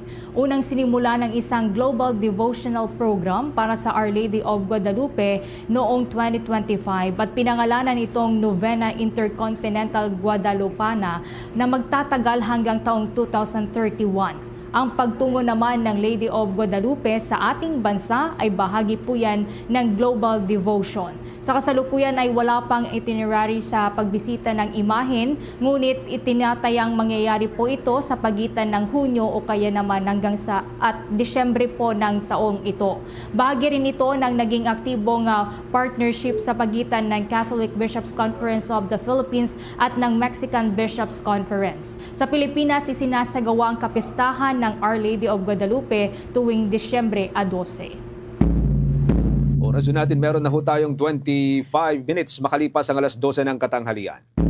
Update po tayo mga kabombo mula po dyan sa may sandatahang lakas ng Pilipinas. Ang Armed Forces of the Philippines meron pong panawagan sa mga magulang, mga kaguruan at mga paralan at legal mga community leaders hinggil huyan sa pagprotekta ng mga kabataan matapos ang naging paglikas ng isa pong aktivista, isang PhilAm activist doon po sa may bahagi ng Mindoro. May update dyan si Bombo Bea Pediza. Nanawagan ng Armed Forces of the Philippines sa mga magulang, guro, mga paaralan at maging sa mga community leaders na gawin ang kanilang mga bahagi sa komunidad upang maprotektahan ng mga kabataan matapos na malikas sa isang 24 anyos na US-based Filipino-American activist na si Chantal Anicoche sa kuta ng mga rebelde sa Mindoro nitong Enero 8. Ayon kay Armed Forces of the Philippines spokesperson, Colonel Francel Margaret Padilla, layo nito na maiwasan na mga ganitong klase ng pangyayari na siyang umiikot sa mga kabataan at maprotektahan sila mula sa ganitong klase ng mga panlilinlang. Nakikita naman din anya ng publiko ang mga implikasyon nito sa bansa at sa mga komunidad, kaya naman panghihikayat ng sandatahang lakas, aksyonan at makibahagi para sa pagprotekta sa mga nakababatang mamamayan ng bansa. We therefore call on the parents, no, itong mga teachers din, and academic institutions, no, and of course yung mga community leaders, no, to also take an active role in safeguarding our young people. So hindi na natin gusto na maulit pa yung mga ganitong senaryo. So nakikita naman po ng taong bayan kung ano po yung implications nito, and nagsalita din ng mga university understand on this. So hinihikayat po natin na hindi na po nga maulit ang ganitong insidente. Muli namang nanawagan at hinikayat ng sandatahang lakas ng Pilipinas ang mga grupo ng kabataan, karapatan at migrante hinggil sa kung bakit nasa Mindoro si Anicoche at bigyang sagot anya ang mga katanungang ipinupukol ng taong bayan. Ani pa ni Padilla, sa kabila ng issue na ito ay magpapatuloy na magsagawa ng kanilang mga operasyon para sa kapayapaan at kaayusan ang buong hanay ng militar upang masiguro na hindi na muling mangyayari pa ang mga ganitong kaganapan. Yun nga po ang panawagan natin, no, sa mga party list na ito, yung kabataan, ang migrante, no, at karapatan, no, for them to explain to the public. So ito nga po, may mga katanungan ng ating sambayan ng Pilipino. I think it is them that should be better addressing itong mga questions na ito. For the Armed Forces of the Philippines po, tuloy-tuloy po tayo sa pag-conduct ng ating operations para po tuluyan na po natin, no, na masuplong itong mga ganitong armadong grupo at hindi na po dumami pa itong mga nalilinlang po ng mga ganitong grupo. Samantala sa iba pang mga balita, Bombo Genesis, nakatakda namang dalhin ngayon ng mga otoridad ang business tycoon na si Charlie Atong Ang sa Philippine National Police Criminal Investigation and Detection Group matapos na inanunsyo ni Acting Philippine National Police Chief, Police Lieutenant General Jose Melencio Nartates Jr. na inilabas at ihahain na ngayong araw ang warrant of arrest laban sa naturang businessman. Ito ay hinggil pa rin sa naging pagkakasangkot nito sa kaso ng mga nawawalang sabungero. Nakatakdang harapin ngayon ni ang mga kasong kidnapping with homicide at illegal detention kung saan ito ay mga kasong walang piyansa o non-bailable. Sa ngayon ay nakaantabay na ang CIDG para sa kahit anumang development hinggil dito at para na rin sa implementasyon ng warrant of arrest. Samantala kabilang naman dito ang ilan pang mga sangkot na pulis na siyang hinihikayat na rin ng pulisya na sumuko sa CIDG. Kasama na dito sila Ryan J. Orapa at ilan pang mga kilalang pulis. Ang development naman na ito ay inaasahang magiging isang malaking breakthrough para sa kaso ng mga nawawalang sabungero para sa hustisya at kasagutan na matagal nang inaasam ng kanilang mga pamilya. Yan muna mga updates mula dito. Yes, Bombo Genesis. Update naman kasi kahapon nandun ka mismo sa may CIDG para dun sa pinatawag na press conference. Wala pa nababanggit kahapon ng CIDG ang Criminal Investigation and Detection Group. So parang biglaan lamang yung pag-anunsyo ni General Nartates, ano?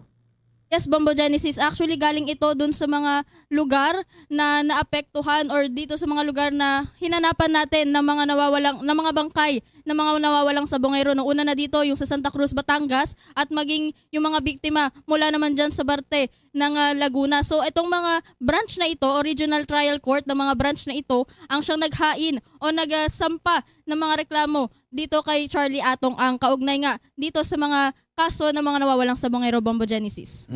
Not to preempt yung pagsisilbi ng warrant of arrest, Bobo Bea, no? Kasi sabi rin ng hepe ng pambansang pulisya kanina, hindi mo nasasabihin kung nasaan. Pero yung last ban na pinaniwala ang pinagtataguan ni Atong Ang, somewhere pa rin dito sa may part ng Central Luzon, NCR at Calabarzon, ano?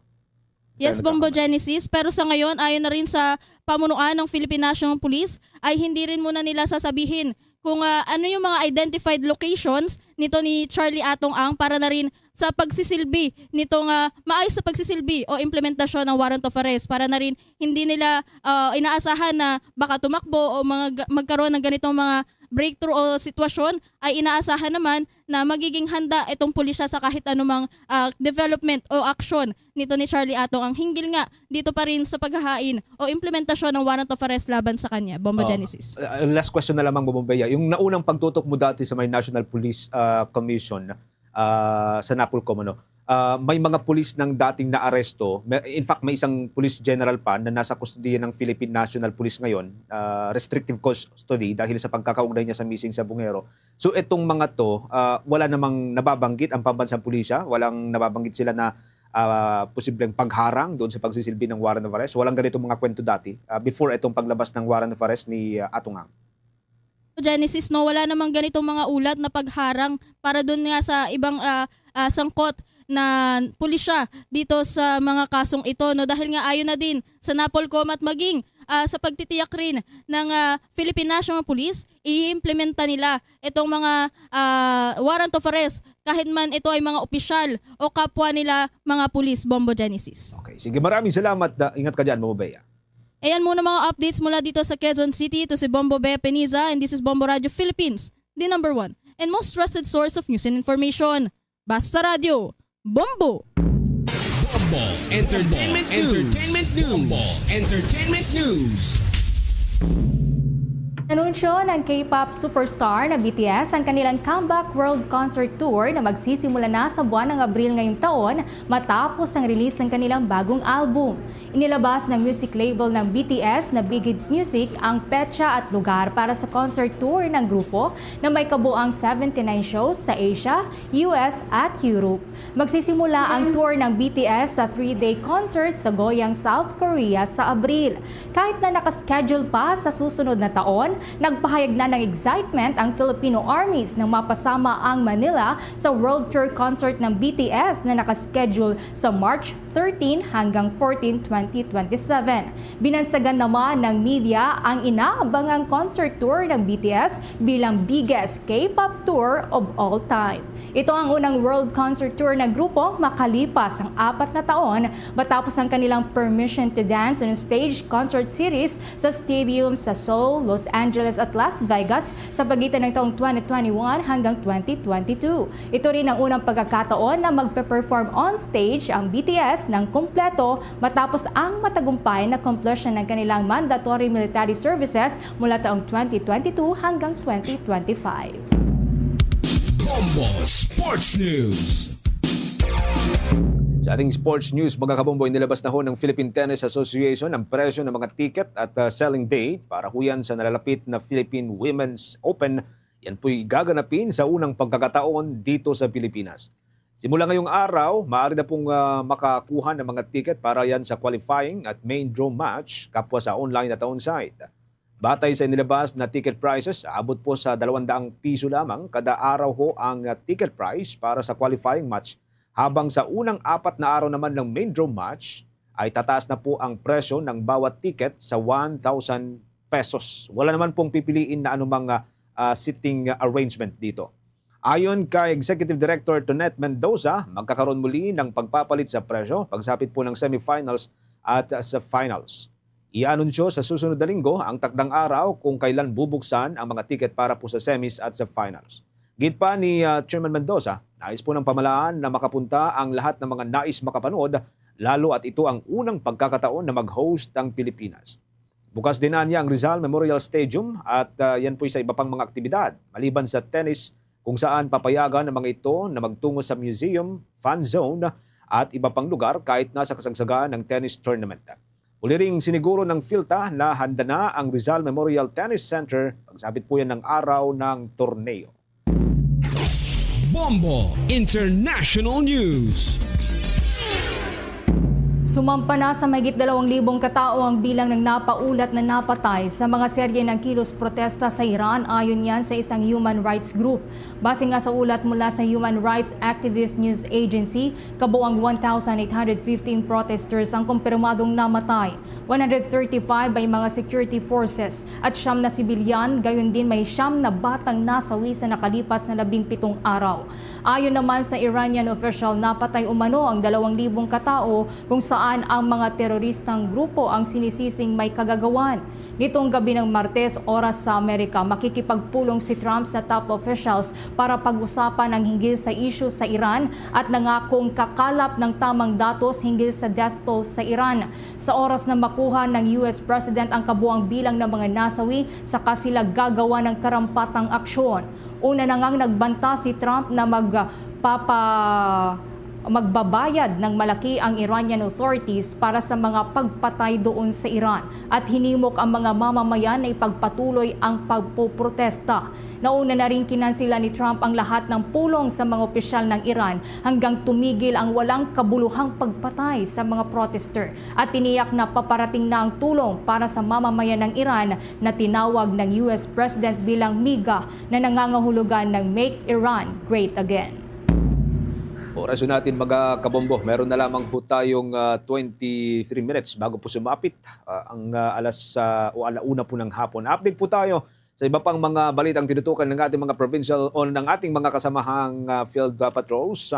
Itong top most wanted sa lungsod ho ng Maynila, arestado ng mga kapulisan at iniharap na rin po siya sa publiko. May update po dyan si Bombo Grant Hilario. Matagumpay ng naaresto ng Manila Police District o MPD ang tinaguriang top most wanted person sa lungsod ng Maynila. Positibong inanunsyo mismo ng kasalukuyang alkalde na si Mayor Francisco Isko Moreno Dumagoso ang pagkakahuli sa naturang sospek.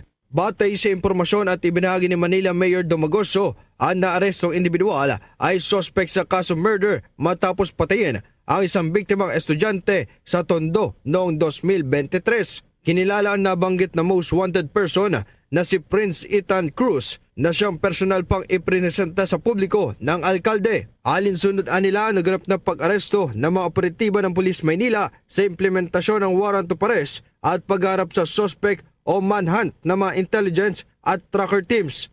Gusto ko pong ipaalam sa ating mga kababayan sa lungsod na yung top 1 most wanted ng Manila, City of Manila, at ng Manila Police District ay nakalawit na po, nadali na po ng Manila Police District.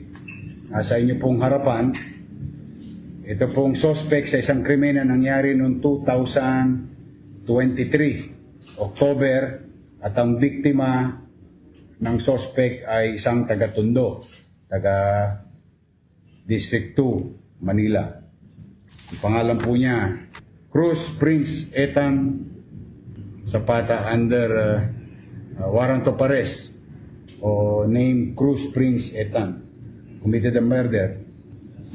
Isang araw po, nadali po ito. So gusto lang po namin kayo update. Maraming salamat. Kaugnay nito, ipinababatid ng alkalde maging o pati sa mga kaanak ng biktima ang inaasam na katarungan. Kanya rin binigyang pagkilala ang Manila Police District sa pagkakaresto sa suspect o ang tinaguriang most wanted sa lungsod. Ikinatuwa din niya ang pagkakahuli sa suspect ng buhay nang sa gayon ay maihatid at madala sa husgado para sa pagkamit ng hustisya. Pagtitiyak naman ni Manila Mayor Isko Moreno Dumagoso sa publiko, lalo na sa lungsod, na kanilang gagawin ang lahat, masiguro lamang ang kaligtasan ng bawat isa. Pumanatag niya raw sapagkat pananagutin ang lahat ng mga individual na gumawa ng krimen sa Maynila kahit pa ito'y dati o bago pa lamang. To the victim, to the family, I hope your city government of Manila and Manila Police District can now bring you justice. I'm happy sa tolerance ng ating Manila Police District na makuha ang mga suspect ng buhay at sila ay madala sa mata ng batas at hustisya o sa ating mga husgado. So, muli po, pumanatag kayo mga batang Maynila. Hanggat mari, hanggat nandito tayo, lahat ng mga api, mabibiktima, we will do our best in our own little way through the help of Manila Police District that everyone who committed crime will be brought to justice. And justice will be served to the victim. Para sa Bombo Network News, ito si Bombo Grant Hilario, and this is Bombo Radio Philippines, the #1 and most trusted source of news and information. Basta Radio, Bombo! Sa ibang balita, tiniyak po ni Attorney Cornelio Samaniego III, ang abogado ng bilyonaryong kontraktor na si Sara Diskaya, na kinakaya ng kanyang kliyente ang sitwasyon niya sa loob ng kulungan. Ayon sa abogado, bagaman nahihirapan siya sa loob, hindi naman nagmumukmok ang kanyang kliyente habang nakakulong. Normal naman anya na hindi sanay ang kahit sino sa loob ng piitan, lalo't maraming kasama sa selda, ngunit nakapag-adjust naman na anya ang kontratista kasama ang kanyang mga kapwa preso. Ayon pa sa abogado, regular din ang pagbisita ng 4 niyang anak sa Lapu-Lapu City Jail. Maging si Curly Diskaya, na asawa ni Sara Diskaya, ay nakakaya naman ang sitwasyon sa loob ng Senado. Mula noong nakuntep siya, ilang buwan na ang nakakalipas. Maayos din anya ang pangangatawan ni Curly Diskaya, pero iniiwasan umano ang pagkain ng kanin dahil sa hindi siya makapag-ehersisyo sa loob ng detention at restricted din ang kanyang galaw. Nito ngang Enero 13 nang ibinasura ng Lapu-Lapu Regional Trial Court ang hirit ng kontratistang si Sara Diskaya na maibalik sa kustodiya ng National Bureau of Investigation, kaya mananatili muna siya sa loob ng Lapu-Lapu City Jail. Samantala, dumako naman po tayo sa mga karagdagan pang balita sa probinsya. Ilang evacuees dyan po sa May Tabaco City, Albay, tinamaan ng sakit, ngunit sinigurong napapamahalaan naman ng maayos ang kalusugan doon. Kaugnay niyan, kumuha pa tayo ng karagdagang report mula sa Bombo Radio Legazpi. Nakakaranas na ng sakit ang ilan sa mga inilikas na residente sa Tabaco City, Albay dahil sa mga pag-ulan at malamig na temperatura. Subalit ayon kay Tabaco City Health Officer Dr. Lizelle Cuales Duncan sa panayam ng Bombo Radio Legazpi na wala pa namang dapat ikabahala ang publiko dahil napapamahalaan naman ng maayos ang sitwasyon na anya batay sa tala sa 1,786 na mga evacuees sa lungsod ay nasa 25 pa lamang ang nagpakonsulta sa kanila. Karaniwan naman ng karamdaman ng mga ito ay hypertension, ubo at sipon. Kaugnay nito ay pinag-utos naman ng alkalde ng lungsod ang paghahanda ng flu vaccine bilang karagdagang proteksyon sa kalusugan ng mga evacuees sa gitna pa rin ng mayon unrest.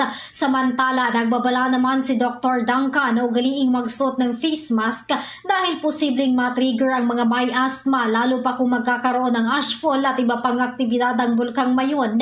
Siniguro naman ang opisyal na 24/7 na bukas ang kanilang mga clinic sa loob ng mga evacuation centers. Napaka-importante po ng flu vaccine, kasi yung usual course ng flu na 7-14 days ay mas mababawasan siya. Kasi dito po sa Tabaco is yun, medyo nag-uulan-ulan. May mga asthma, matitrigger talaga ang kanilang asthma na maging symptomatic po, na magpa-check up lang po. May mga clinics po tayo sa bawat evacuation centers. Napakadali for them na kumuha po ng mga gamot na kailangan nila. Yan ang ulat mula rito sa himpilan ng Bombo Radio Legazpi. Itong si Bombo Romela Sakayan Wandasan. This is Bombo Radio Philippines, the #1 and most trusted source of news and information na Basta Radio, Bombo. Sa iba pang mga development, ang Comprehensive Economic Partnership Agreement magbubukas daw ng mas malawak na merkado para sa mga produktong Pilipino. May exclusive report dyan ang Bombo Radio Rojas.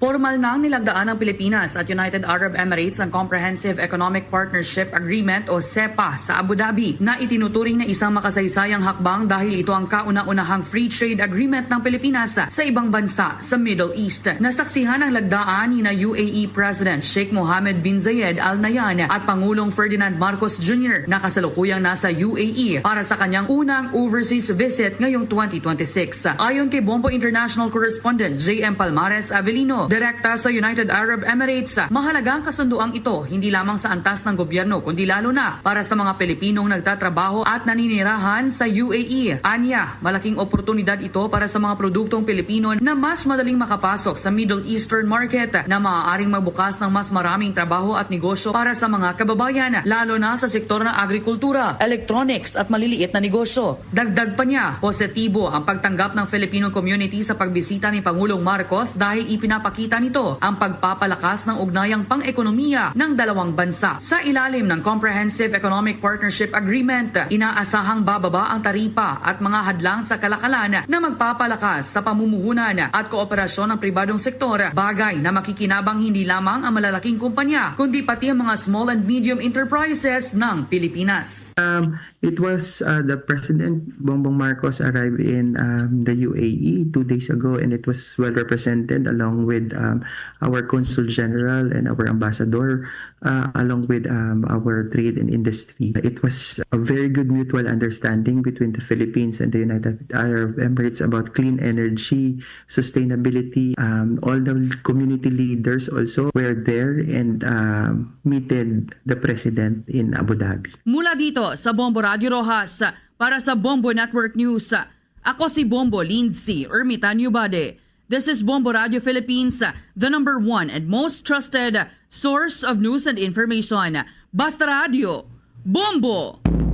Ang top prize naman sa Kalibo Sadsad at Ati-Atihan Contest pinanatili po sa 1.1 million pesos. Kaugnay niyan, may detalye pa ang Bombo Radio Kalibo. Katulad noong nakaraang taon, mananatiling 1.1 million pesos ang grand prize para sa Tribal Big category sa Kalibo Sadsad Ati-Atihan Contest sa bisperas ng kapistahan ng Señor Santo Niño de Kalibo sa January 17, 2026.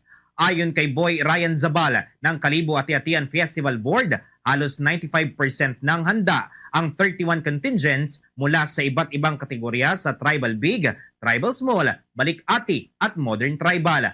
Anya, inaasahang magiging mahigpit ang kompetisyon dahil tampok sa sikat na sadsad o merrymaking contest ang mga pinakamahusay na mga Tribal Big contingent mula sa Kalibo at Makato. Ang ikalawang pwesto ay tatanggap ng 400,000 pesos at ang ikatlong pwesto naman ay may nakalaang 170,000 pesos.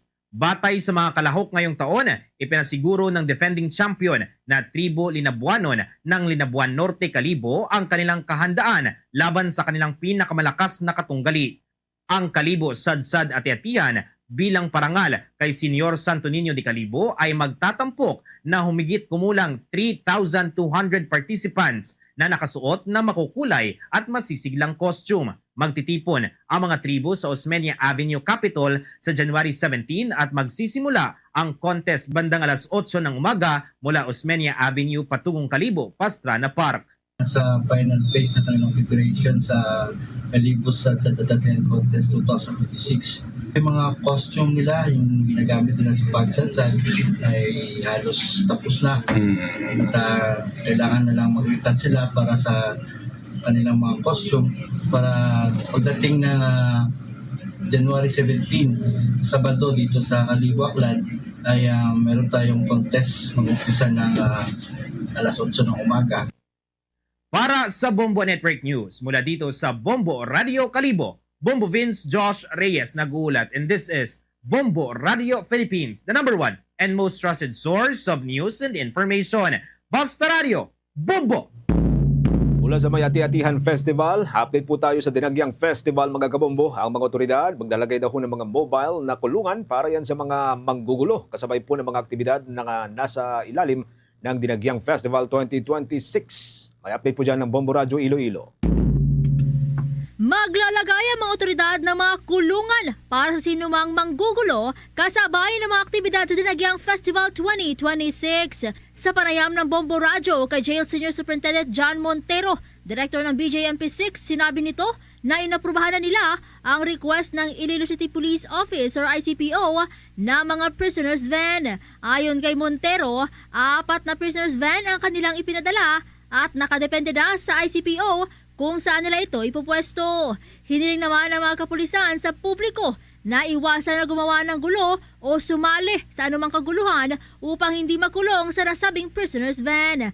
Maglalagay po tayo ng 4 na vans at ito po ay mayroong mga kaukulang tao na nakapwesto sa ating mga vans in full uniform. Magsaya lang po tayo, wag po tayong manggulo para hindi po tayo makulong sa ating mobile van, prisoners van natin. Mula rito sa Bombo Radio Iloilo, para sa Bombo Network News, ako si Bombo Laika San Diego and this is Bombo Radio Philippines, the #1 and the most trusted source of news and information.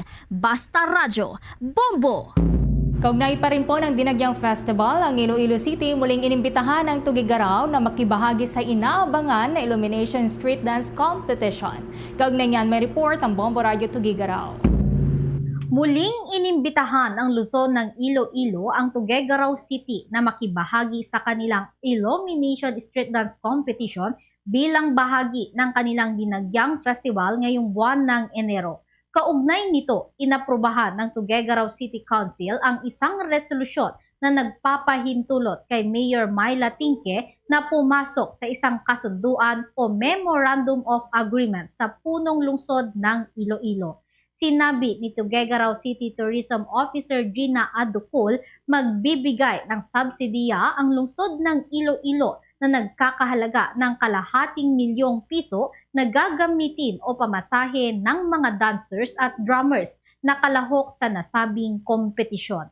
Maliban sa ₱500,000 na ibibigay ng host city, maglalaan ang pamalaang panlungsod ng Tuguegarao ng ₱797,000 para sa preparasyon ng mga kalahok. Ayon kay Adukol na 50 junior at senior high school mula sa Cagayan National High School na nanalo noon sa Pavarulon Afi Festival Dance Competition ang makikilahok sa kompetisyon.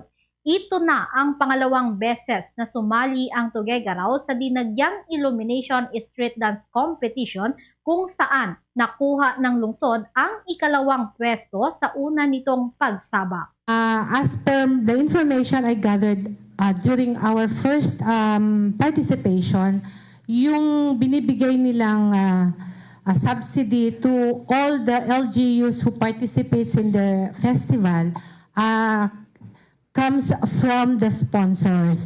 Halimbawa, ako po yung participant, yung in charge po sa LGU ko will look for sponsors. Dun po manggagaling yung subsidy na binibigay nila to all the LGUs participating. Yan ang balita mula dito sa Bombo Radio Tuguegarao. Para sa Bombo Network News, ako si Bombo Gail Zanet Olunan. And this is Bombo Radio Philippines, the #1 and most trusted source of news and information. Basta Radio, Bombo! Meron na lamang po tayong 7 minuto bago sumapit ang 1:00 ng hapon. Ang operasyon ng Prime Water Infrastructure Corporation dyan sa Surigao City, inakuho ng Water District matapos na kanselahin ng kanilang business permit. May update dyan ang Bombo Radio Butuan. Kinumpirma ni Surigao City Mayor Pablo Eves Dumlao II na nakipag-alyansa na ang pamahalaang lungsod sa Surigao Metropolitan Water District matapos akuin ng Water District ang operasyon ng Prime Water Infrastructure Corporation kasunod ng pagkansela ng kanilang business permit. Tinututukan nila ngayon ang mga estratehiya para sa modernisasyon ng lokal na sistema ng tubig matapos ang kanselasyon ng kontrata ng Prime Water. Ito'y lalo na kinakailangan ang mas malapit na partnership upang makapagbigay ng mas maaasahan at pangmatagalang supply ng tubig sa lahat ng Surigao Nons. Inihain na ng local government unit ang isang panukalang proyekto na idinisenyo upang suportahan ang rehabilitasyon at pagpapaunlad ng mga pasilidad ng tubig upang matugunan ang lahat ng umiiral na kakulangan sa infrastruktura at masiguro ang mas mahusay na paghatid ng serbisyo sa mga kabahayan. Ayon kay SMWD General Manager Engineer Benjamin Ensomo Jr., sila na ang umako sa operasyon ng PWIC, kabilang ang pagbibigay ng malinis na inuming tubig sa mga mamamayan ng lungsod at sa mga karatig bayan ng San Francisco at Sison sa Surigao del Norte. Sa ilalim ng Presidential Decree No. 198, sila rin ang inatasan sa pagpapanatili ng mga pasilidad ng tubig, kabilang ang mga kagamitan at pangungulikta ng bayarin. In view of the revocation and or cancellation of the business permit of Prime Water Infrastructure Corporation, the Surigao Metropolitan Water District will now assume the operations of PWIC, including but not limited to providing potable water. At yan ang balita galing dito sa pila ng Bombo Radio Butuan para sa Bombo Network News. Ito si Bombo Roland Hanian, nag-uulata. And this is Bombo Radio Philippines, the number one. And the most trusted source of news and information, Basta Radio, Bombo! Samantala, hindi naman po bababa sa 7 bayan sa lalawigan ng Pangasinan. Apektado po ang mga pananim ng mangga ng pesteng sisig fly o mas kilala sa tawag sa lokal na kurikong. Kaugnay niyan, kumuha po tayo ng karagdagang mga detalye dyan sa pag-ulat ng Bombo Radio Dagupan. Umabot na sa hindi bababa sa 7 bayan sa lalawigan ng Pangasinan ang napipinsala ng mga sisig fly ang mga bunga ng pananim na mangga. Sa panayam ng Bombo Radio Dagupan kay Perfecto Liquiran, spokesperson ng Pangasinan Mango Farmers, aniya, kabilang dito ay ang Bugalyon, Lawak, Mapandan, Mangaldan at San Jacinto. Aniya, maswerte na lamang kung aabot pa sa 50% ang kanyang mapipitas na mga bunga. Wala rin naman aniya sila magawa dahil hindi pa maaaring balutin ang mga maliliit na bunga. Makakaapekto rin naman sa paglaki ng bunga kapag ito ay binalutan agad nang wala pa sa hustong laki ng prutas. Umaasa silang makakabawi na mula sa pagkalugi matapos ang pananalasan ng mga nagdaang bagyo noong 2025, subalit inatake naman sila ng mga sisig fly sa unang buwan ng 2026. Binigyang halaga naman ni Liquiran ang aktibong pag-monitor sa mga pananim para makapagsagawa ng agarang pag-spray sa oras na makitaan ng sisig fly. Samantala, aniya, stable pa rin ang presyo ng mangga sa merkado. Kailangan po siguro natin na i-minimize lang muna dapat yung area natin isprayan, yung kaya lang natin i-monitor. Kasi pagdating talaga dito sa mga sisig fly, wala tayong control, kundi sa lang sa pagbabag lang. Pero meron man tayong bagong paper pero wala namang manpower, so useless din yun. So ang ibig ko sabihin, unti-unti nating umpisan yung mga natin na yung kaya lang natin sana na i-control. Para sa Bombo Network News mula rito sa lalawigan ng Pangasinan, Bombo Jaira Anca nag-uulat. This is Bombo Radio Philippines, the number one and most trusted source of news and information. Basta Radio, Bombo! Tuloy-tuloy lamang po sa pagsubaybay sa ating 32 fully digitalized AM at mga FM station gamit po ang ating mga social media page, mga kabombo. Tulad po ng Facebook, YouTube, TikTok at maging sa Bombo mobile app. Sa mga kababayan po natin dyan sa may Mindanao area, mga kabombo, pwede po ninyong tutukan ang ating mga provincial station dyan. Tulad po ng Bombo Radio Davao at Star FM Davao sa mga tagariyan sa may Davao region. Sa may Cagayan de Oro City at mga katabing lugar, nariyan po ang Bombo Radio Cagayan de Oro. Para po sa mga Butuanon, nariyan ang Bombo Radio Butuan. Sa mga tagariyan naman sa may General Santos City at mga katabing lugar, nariyan pong Bombo Radio General Santos. At sa mga Hiligaynon speaking, yan po sa may Coronadal area at mga katabing lugar, nariyan Bombo Radio Coronadal. Pa rin po sa may Mindanao area, maaari niyo pong tutukan ng Bombo Radio Malaybalay, ang Star FM Zamboanga, Star FM Dipolog at Star FM Cotabato. At bago po tayo magtapos, samahan niyo po kaming manalangin ng Orasyon Perata for Peace.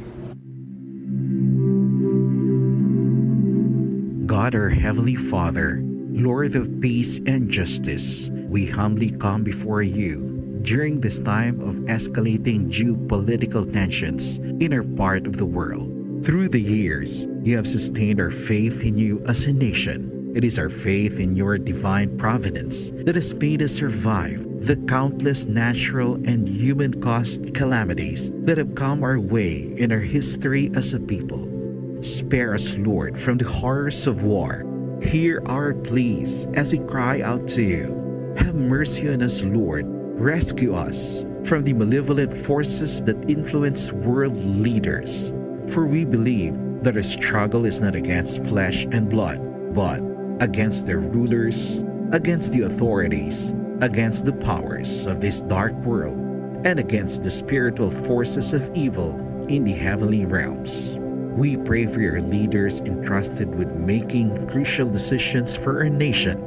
We place all our hopes in you, seeking your forgiveness and mercy for the times when our fears and suspicions have tainted our perceptions with ethnic biases and prejudices verging on racism. We earnestly pray, Lord, that you make us instruments of your peace. Where there is hatred, let us bring love. Where there is injury, pardon. Where there is doubt, faith. Where there is despair, hope. Where there is darkness, light. Where there is sadness, joy. Through our Lord Jesus Christ, your Son, who lives and reigns with you in the unity of the Holy Spirit, God, forever and ever. Amen. Our Lady, Queen of Peace, pray for us. Saint Michael the Archangel, Pray for us. Saint Joseph, Pray for us. Saint Francis of Assisi, Pray for us. Saint Lorenzo Ruiz, Pray for us. Saint Pedro Calungsod, Pray for us. Yan na pong kalipunan ng ating balitaan para sa Bombo Network News, ang back-to-back winners sa Catholic Mass Media Awards bilang Best News Program. Mula dito sa News Center Makati, this is Bombo Radio Philippines, the #1 and most trusted source of news and information, Basta Radio. Bombo! For the most trusted source of news and information, visit our website at www.bomboradio.com. Follow us on Bombo Radio mobile app, Facebook, YouTube, TikTok, and X, formerly Twitter. Like, share, and stay connected. Anytime, anywhere. Iloilo, Philippine Standard Time, 1 minuto na nakaligan sa takna sining alauna. Balik na diri sa pagpangalagad sa Bombo Hanay sa udto sa DYFM Bombo Radio Iloilo. Ang Iloilo City Council ginadayaw ang serbisyo ni outgoing Police Colonel Kim Ligada bilang ICPO Director. Kagina, gimplastanta naman yung may OIC City Director na kita dire. But kumadumduman nyo pa last time, hambal ni Mayor Raisa Treñas, kaya mas mayo kung maara ang presensya ni Colonel Ligada during the time isang dinagyang festival, no, sa aton sining mga kabombo. Check na bala si Bombo Hana anda sa may follow-up report.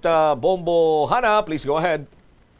Formal nga gina-comment sa Iloilo City Council si outgoing director sa Iloilo City Police Office, si Police Colonel Kim Ligada sa mga aga mamusyama kadungan sang regresasyon sang sanggunian panglungsod sa may legislative building.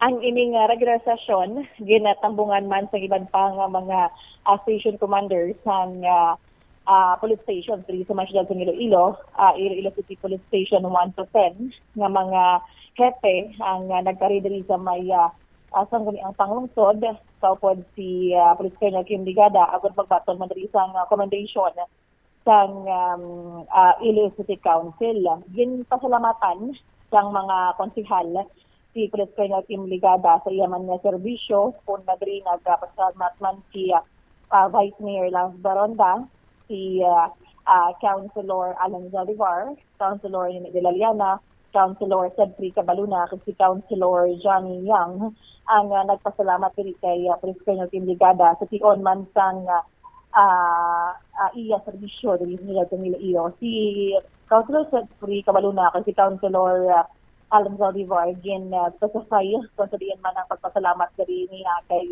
Police Colonel Kim Ligada ni Councilor Zaldivar nga sa tiang kuno sang eleksyon, may time nga may kitaan ko nung daw napintahan ang iya diri nga pader sa sagwa sang iya balay kag sa iya kabutang we will kill you, we will kill you kuno diri ang nakabutang sa iya nga pader, and isa lamang sa mga pangayuang diri sang bulig ni Councilor Zaldivar ang si Police Colonel Tim Ligada kagalayon mga diyan na pa-assist kagin pamantayan man ang balay sini ni Councilor Zaldivar sa tiyon man sang eleksyon kag inigid ang isama sa pasalamatan ni Councilor Zaldivar kay Police Colonel Ligada. Si Police Colonel Ligada naghatag man diri sang iyang speech para sa mga konsehal kag nagpasalamat kini sa mga syudad sang Iloilo bilang iyaman nga nangin balay o kon ginatawag niya diri nga mag-consider niya nga home kumbaga ang ini nga syudad ng Iloilo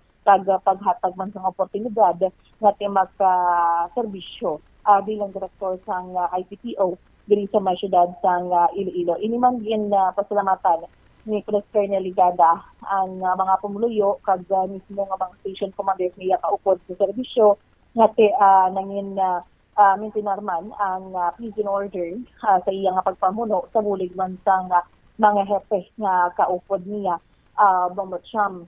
Sa iya diri nga mensahe kay Police Colonel Wilbert Parilla ang bago man nga OIC sang Iloilo Police Office nga iya lang diri nga mensahe nga mag serbisyo wat maayo, and kilala niya gid ini si Police Colonel Parilla, and dako man ang salig sa iya nga masigli-sigli ang mga maayo gid nga serbisyo sang kapulisan diri man sa mga syudad ng Iloilo under the leadership of new OIC nga si Police Colonel Parilla. Kaya subong aga nag-courtesy visit man diri si Police Colonel Parilla kay outgoing OIC nga si Police Colonel Roland Bulalakaw kay Mayor Raisa Treñas.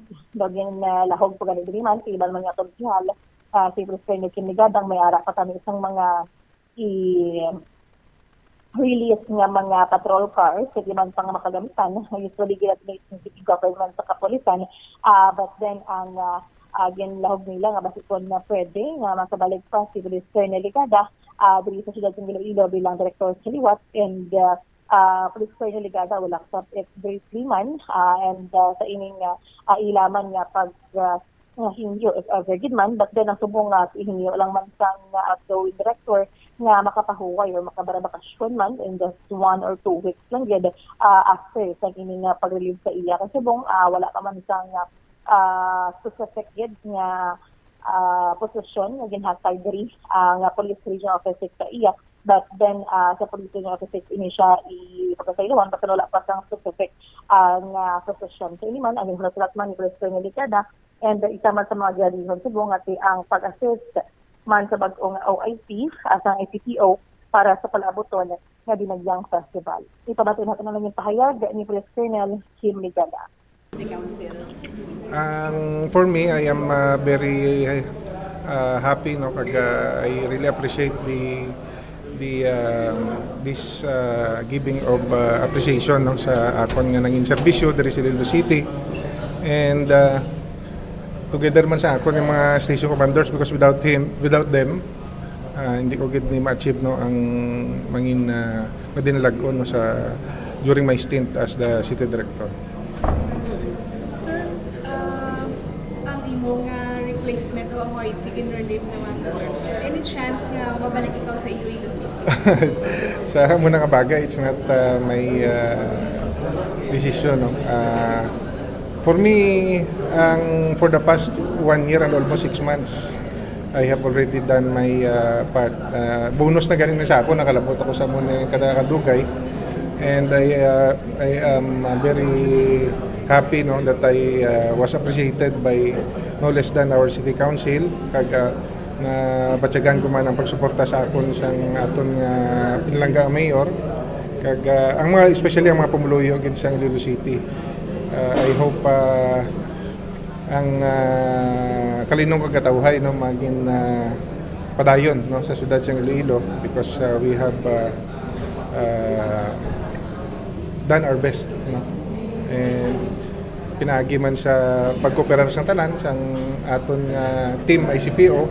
I am very proud of them.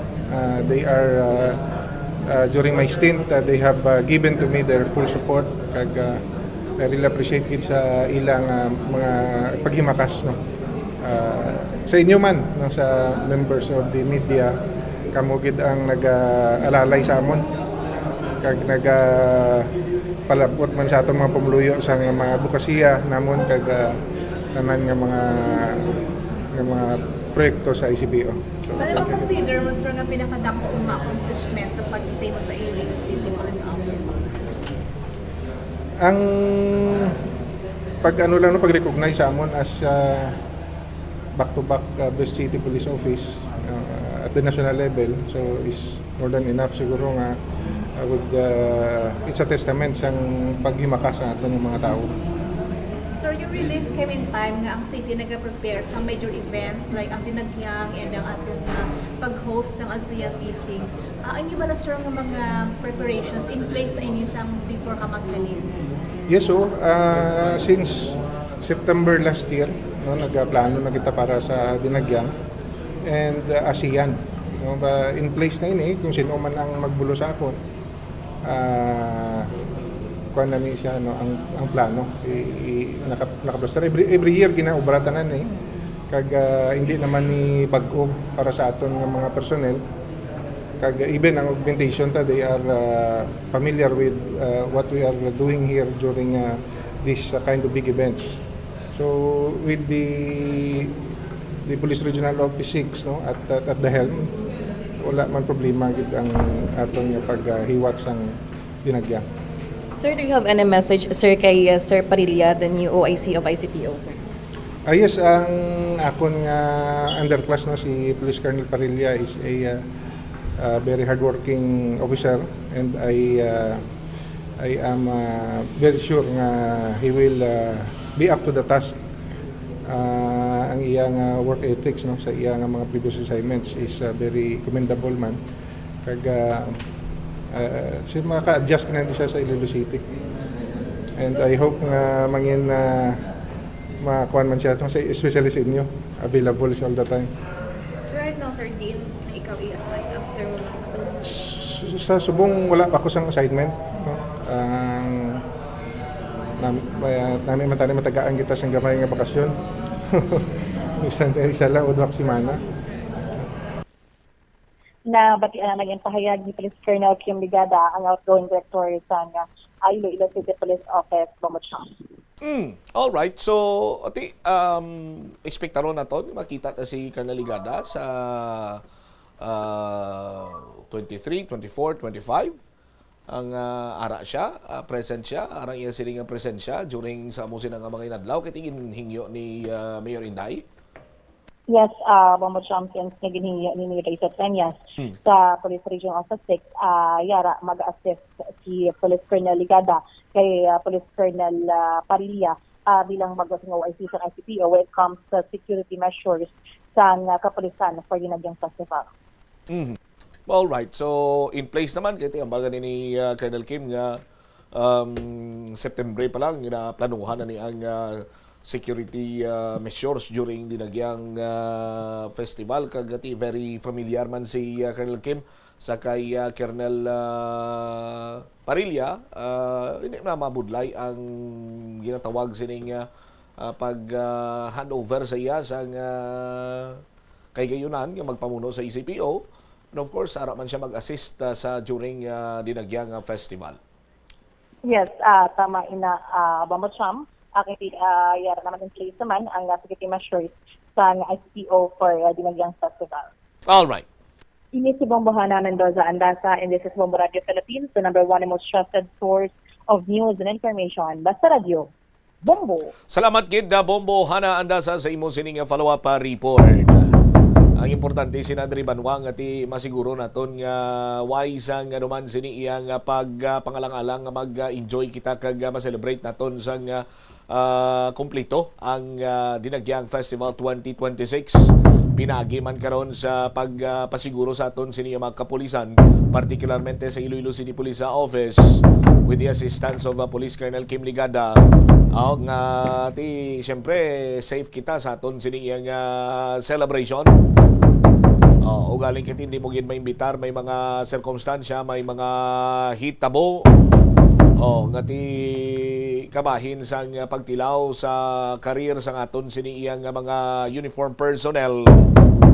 Katulad ng gilamang sang ti istorya or sa likod sang pag-relieve sa kay Colonel Kim Ligada, ti bangod nga ti mayara sang ginatawag sining command responsibility, no? Kag napigawan ang aton siniyang DILG secretary sa ila sining investigasyon sa insidente na tabo sa tong Disyembre 30.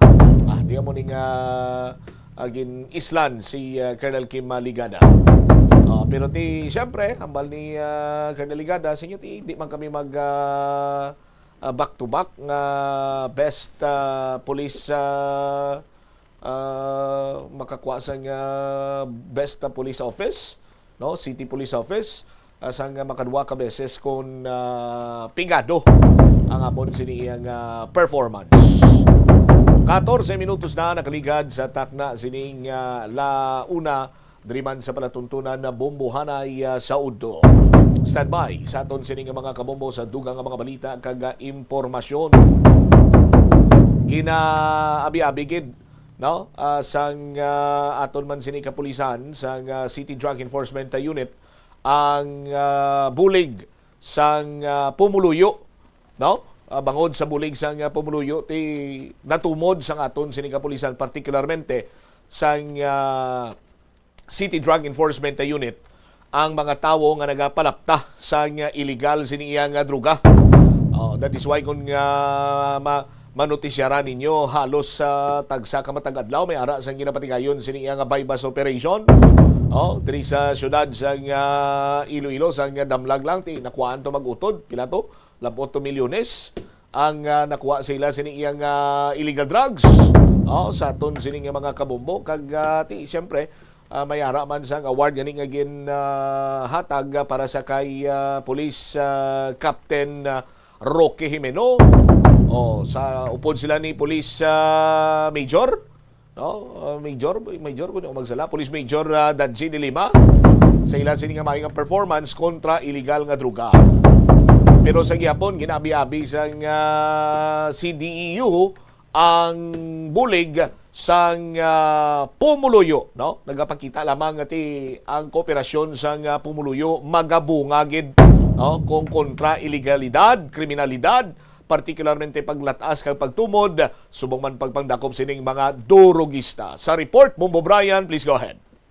Ginaabi-abi no sang City Drug Enforcement Unit, no, Bombo Champ, ang mga pumuluyo nung wala untat man sa pagbulig, no, sa pagkapna sang illegal nga droga sa diin. Numero 1 gid, no, ang source man kung kaisa ini nga mga concerned citizen na paliban sa ilaya nga valid man nga source kagati sa ilaman nga pag checkyer, no, sa area Bombo Champ. Sana sambitan iya kung na pag-monitor rather sa area kung na sa din may reported nga may mga aktibidades nga involved ining mga illegal nga droga sa din may mga pagbaligya kag may iban pa nung mga aktibidad dra na hanungod sa paggamit, no, sa nga illegal nga droga. Ini masunod, no, kasunod Bombo Champ nga duha ka high value individual ang nadakpan sa isa ka bypass operation sang sinilang kagapon nga adlaw Enero 13 tuig 2026. So entrada pa lang o kung panugod nga bulan sang tuig 2026 Bombo Champ pula na sang untat kagati nagapadayon ang drive, no, sang City Drug Enforcement Unit kag as well as ang aton nga mga kapulisan kag sang Philippine Drug Enforcement Agency man diri sa rehiyon, no, sa pagpangdakop padayon sa nasambitan iya nga mga individual nga naga-engage sa gihapon sa pagbaligya kagati paggamit sa nga illegal nga droga. Sa diin gani ini nga mga high value individual ang natapna, no, kagati nadakpan sa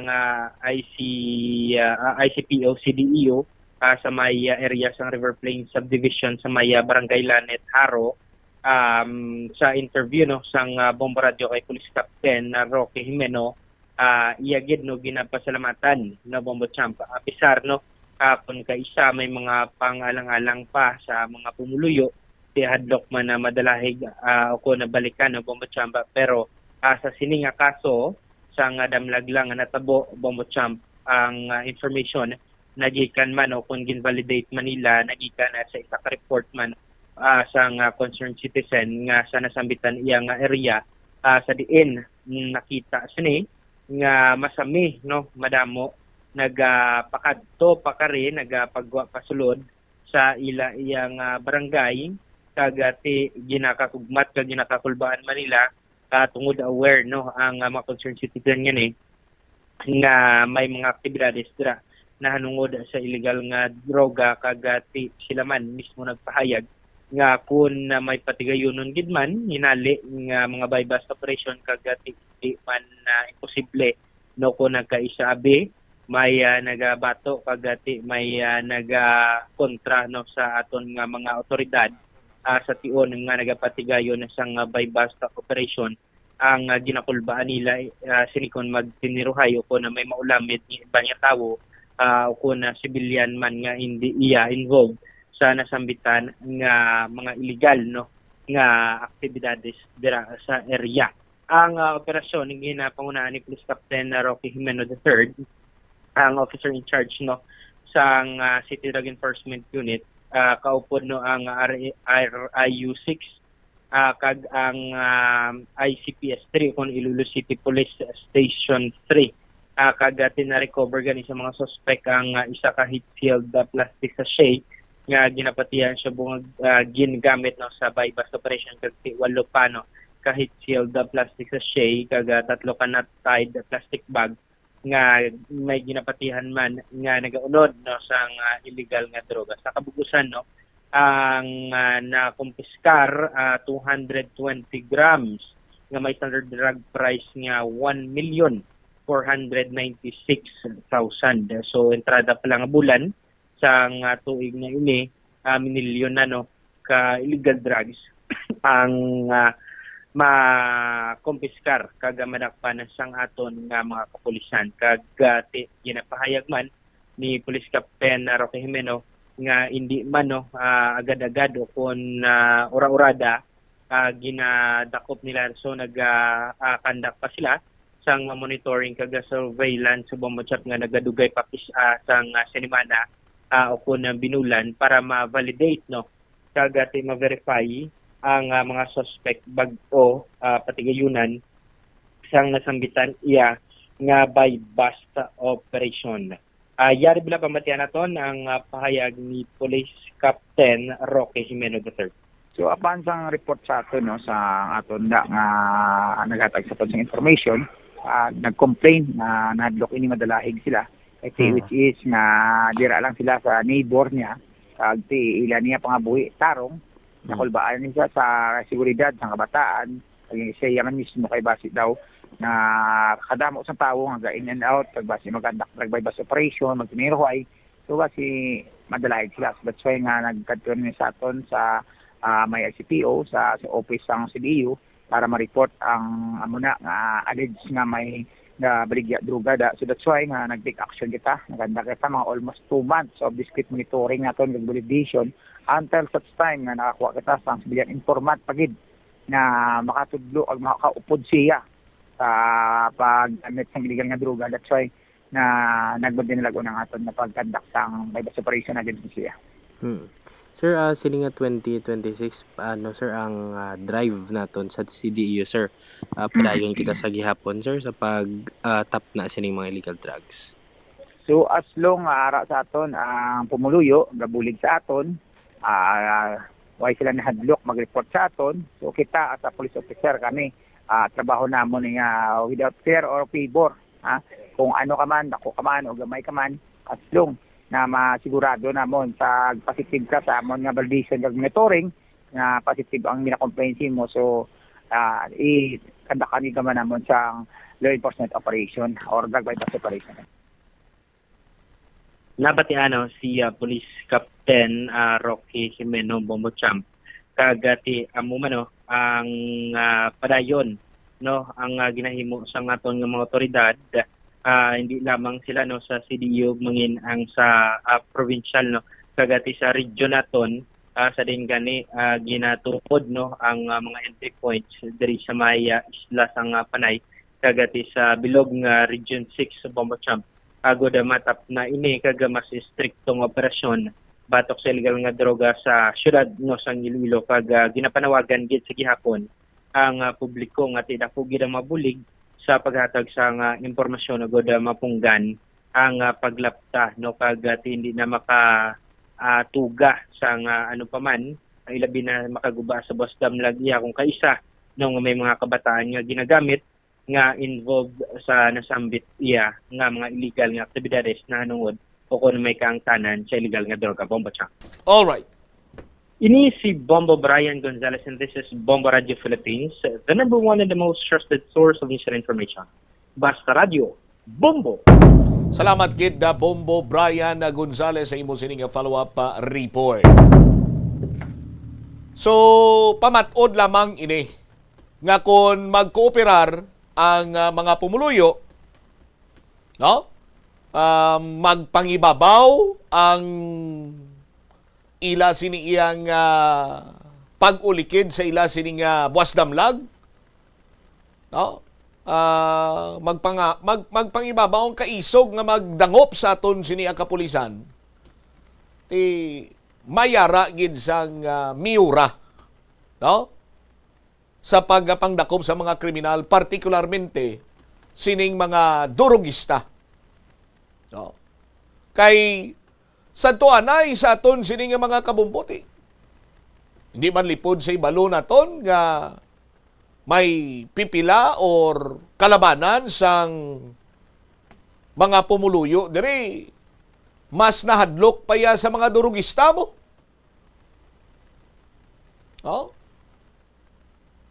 Nga naglabot sa punto nga tikom ang ila sini nga bibig kag kon pananglitan nga may mga ginalagas sini iya nga mga durugista sa ilang lugar naga gulpihada lang nagalain ang pangalan sa nga barangay naga barangay ambot na. Kay kon mamangkot nga din nagkanto kilala nyo si Amusini, kilala nyo si Amusina, ambot. Why sila kabalo? Pero sa kamaturan kasilingan man lang nila. Tupad balay man lang nila. Or even ila man lang sini nga kaugalingon nga himata. Pero bangod sini karon nga pagkadula sang mga so-called drug lords, hindi lamang kay diri sa syudad kag probinsya sang Iloilo, sa iban nga lugar amo maning nagkalanabo bangod gani sa nga kampanya sa nga Duterte administration, and of course ginsigi-sige man sa administrasyon ni Presidenta Bongbong Marcos, pero subong iyati amo na waay na sang wagtang, wala hindi ka na makabati sang balita nga nanlaban kasi o kon nagbato.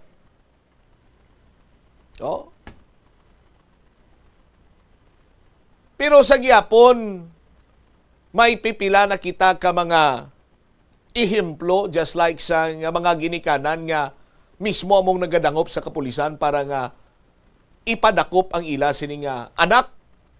May mga himata nga luyag ipadakop ang ila sini nga paryente. Bangod nga ini ang naulamid na sa illegal sini nga droga. Kag amo ining resulta karon masako nga bypass operation, anti-illegal drugs operation sang aton siniiya kapulisan. Pero ti hindi man ini basta-basta kay sa tagsa ka operation sang aton siniiya nga mga kapulisan, CDEU man ina, PDEU man ina, RPDEU man ina, may risgo man sa ila sini nga kabuhi. Ang isa sini nila iya katiil mo nang hurubaton masami sa mga law enforcement agencies balangati pananglitan magsulod ka dira. Ang isa nimo katiil yara na sa imo sini nga lulubgan. No? Pero sa gihapon ila sini nga gintingwaan nga masikop ini kag mabuhinan ang mga tawo nga amo iya ang sa likod sang nagapalaptas ang illegal sini nga droga. So, sa pumuluyo sang syudad, or bisan sa pumuluyo man sang probinsya sang Iloilo, suportara nato ang aton sini kapulisan sa pag-away batok sa illegal sini nga droga, pinaagi sa paghatag sa ila sang impormasyon. Sanday sino ining mga tawo nga yara sa inyo sini nga barangay, yara sa inyo sini nga lugar, nga naga-engage pa sa illegal drug proliferation, nga nagabaligya sang illegal sini nga droga, nga nagagamit sang ila sini nga lugar bilang isa iya ka drug haven or drug den, nagagamit sang iya sini nga balay bilang drug or illegal drug or shabu tiyangge, para nga once and for all mapapas naton ang illegal nga droga diri sa aton sini nga lugar. No? O galing may kaupod iniiya nga mambal man naton sini banwa nga hindi man maayo sini nga imahe kay kung ang aton sini kapulisan masako sa pagpatigayon sa buy-bust operation, yang butsingon sinadri nga madamo pa ya ang supply sang illegal nga droga sa syudad sang Iloilo.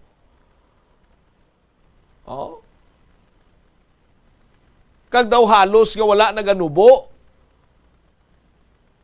ang balor sang illegal nga droga nga masami makuha sa sining mga subject sa anti-illegal drugs operation.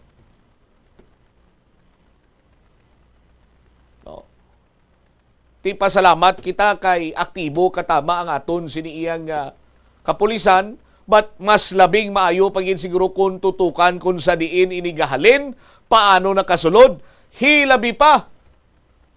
No?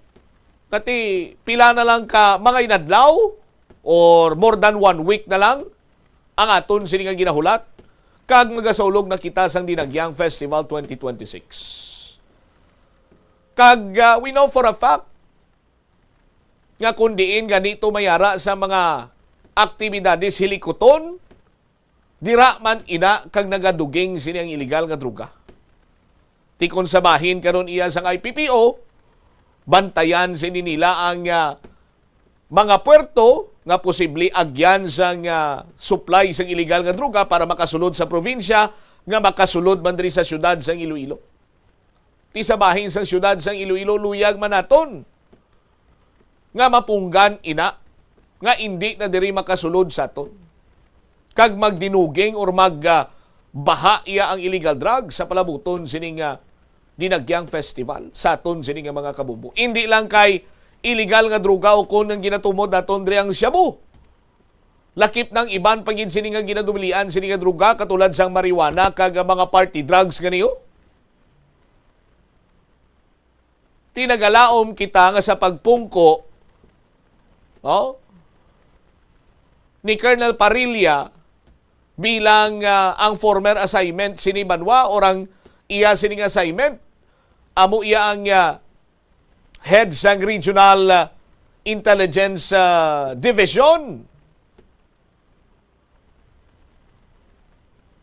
Ti kabay pa sini Banwa nga ti may masangkad nga pag patigayon sang intelligence gathering, agud matumod ang pipila pa iya ka mga nabilin or mga bag-o sini nga nag-engage sa illegal drug proliferation. Pero tikon husisaon mo gid sang Mayo, siguro magkahambal kita nga 7 out of 10 nga mga ginasubject sa illegal anti-illegal drugs operation or buy-bust operation, may mga previous nga kaso sa nga paglapas man sa Republic Act 9165. Apisar nga ini sila ang nakagwa na kag sinerbisyuan nila or pinaagi iya sa ginatawag sining plea bargaining agreement. Pagkagwa sini nila, balik man sila gyapon sa ila sini iya nga dating gawi ang pagbaligya sang illegal sini nga droga, ang paggamit sang illegal sini nga droga. Oh. Kag subong iya banwa kon manotisyaran nyo, why na iya sang yampak-yampak o kun bahaw-bahaw nga bypass operation. Wala iya naganubo mga biyan sa ginatos kalibo nagalabot pagani masobra milyon ang nagaka-recover sa ngaton siniya kapulisan. Oh. Anong bot silingon sinadiri nga padayon sa gihapon iyang pagsulod sa illegal nga druga sa syudad sa Iloilo? Oh. Mas maayo kung hindi na ini makasulod. Oh. Para nga ang mga nabilin na lang amo ni ang sikupon sa ngaton sini kapulisan.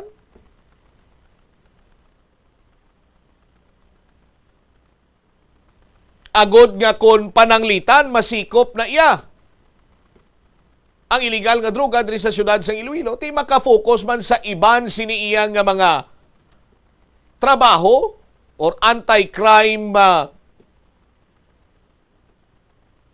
nga mga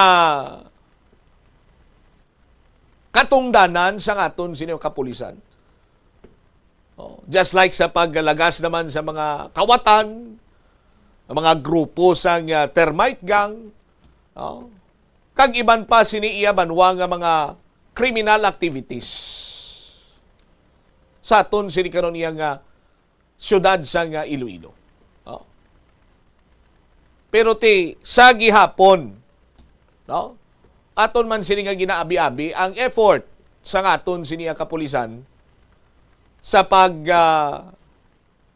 dakop sining mga drugista kag subong man ginapasalamatan ginaton ang mga pumuluyo nga naga-kooperar sa paghatag sang impormasyon agod nga madakpan ining mga nagapalapta sang illegal nga droga diri sa syudad sang Iloilo.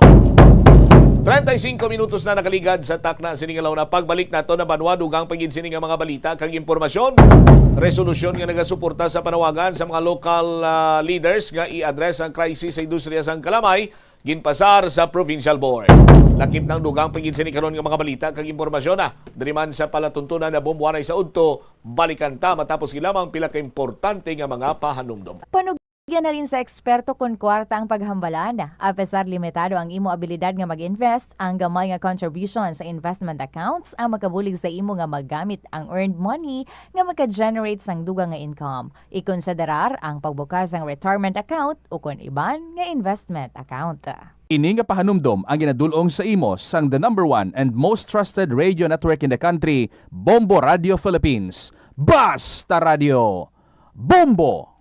Yari ang mga simpleng nga paagi agod makakinot sang tubig. Tinguba ang mga lalabahan kag tinguba man ang pagpanglaba. Ang pagpanglaba sang isa ka bes sa isa ka semana ang The Farmers Bazaar, your traditional public market with the touch of Plazuela Dos, ang isa ka lugar nga gintukod sa tion kag sa kasagsagan sang COVID-19 pandemic nga may tinutuyo nga maghatag sa imo sang safe marketing experience. Subong nga ang COVID-19 hindi na gid man dako nga pamahog kag nagapakadto na kita sa next normal. Rest assured nga ang Farmers Bazaar will further evolve agud nga magpadayon sa paghatag sa inyo sing satisfying marketing experience. The Farmers Bazaar sa lower level tara na pahamtang ang fish, poultry kag meat section para naman sa inyo mga kinahanglanon nga prutas, utang kag iban pa, magbisita sa upper level pinaagi sa paggamit sa hagdanan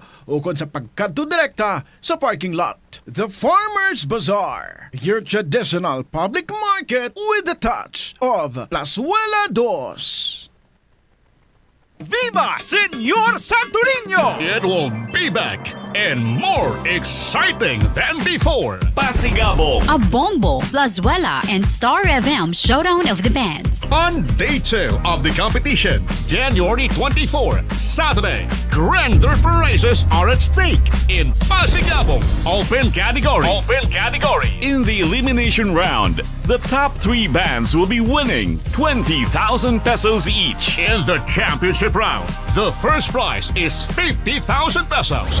second prize is 30,000 pesos. And the third prize is 20,000 pesos. All non-winning participants will receive 5,000 pesos each. And the band with the best on-stage performance and creativity wins 20,000 pesos. A total of 330,000 pesos in cash prizes are to be given away. Pasigabong 2026. A Bombo, Plazuela, and Star FM Showdown of the Bands. Viva Senyor Santorinho! See you at 6 p.m. in Plazuela de Iloilo on January 24, Saturday, for Pasigabong Open Category. Plazuela de Iloilo Billboard of Activities for January 11 to 17, 2026. Getting strong and getting bigger in 2026. Si Mr. Totong Villaruz kagang iyang banda are due to delight you with a great selection of songs sa concert at the Plaza. Manginin niyo umpisa alas 6 ng gabi sa Enero 17, Sabado.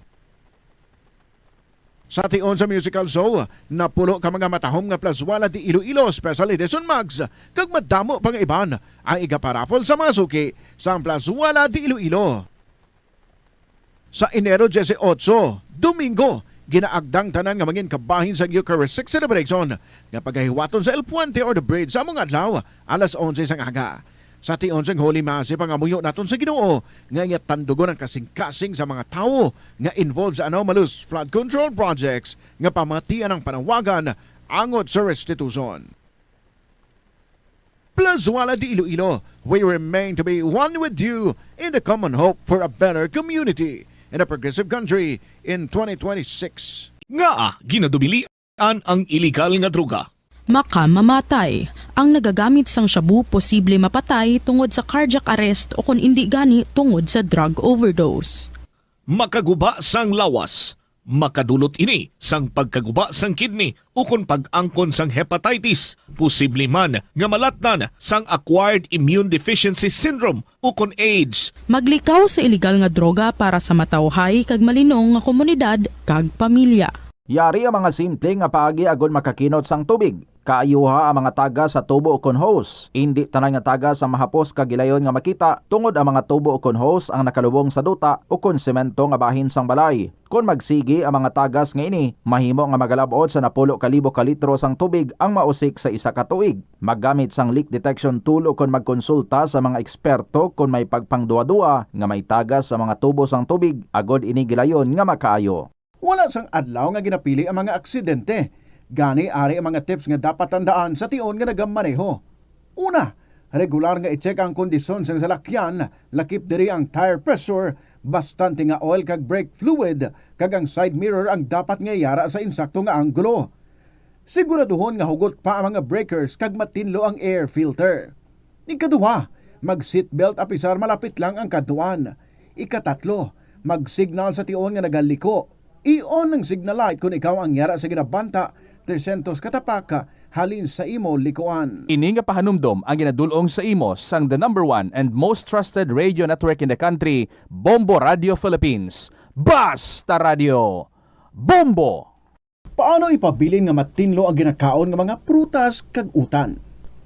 Dapat nga regular ang paghugas ng kamot nga may habon sa sulod sang 20 segundos bag-o kag pagkatapos mag-uyat sang anuman nga butang. Hugasan sa maayo mga prutas kag utan gamit ang tubig bago ini kaunon o kun isimpon sa ginaluto nga pagkaon. Likawan nga maggamit sang habon o kun bleach o kun anuman nga kemikal sa paghugas sa mga ini. Lutuon sa maayo ang mga utan agod mapatay ang mga mikrobyo nga nagatapik diri. Kung ikaw may ubo o kun sipon, mas maayo nga itugyan na lang sa iban nga miyembro sang pamilya ang paghanda sang pagkaon agud malikawan ang cross-contamination. Ini nga pahanumdom ang ginadulong sa imo sang the #1 and most trusted radio network in the country, Bombo Radio Philippines. Basta Radio Bombo! Kadungan sang pagtigulang, nagataas man ang risgo sang vitamin deficiencies nga nagatugas sang physical kag emotional changes. Santo sa isa ka scientific study, ang B vitamins ang importante agod nga mag-function ang body cells nga nagabulig sa metabolism, paghimo sang bago nga blood cells kag nagabulig sa pag-maintain sang health. Sa Bombo Radio Iloilo, Philippine Standard Time, 44 minutos na nakaligad sa takna sining alauna. Balik diri sa pagpangalagad sang bombuanay sa udto sa DYFM Bombo Radio Iloilo. Standby sa aton sining karon nga mga kauturan sa dugang nga mga balita kag impormasyon. Hibalo naton ining resolusyon nga ginpasara sang aton sining provincial board. May kantanan sa panawagan, no? Nagasuporta sa panawagan sa mga local leaders nga i-address ang krisis sa industriya sang kalamay. Standby kay i-check naton ang linya diri ni Bombo Pauline Piliora kag subong man ti baloon naton ang pagbisita man sang pilgrim image sang Santo Niño de Cebu dira iya sa may Iloilo Provincial Capitol sa din malaini siya padulong matapos dira.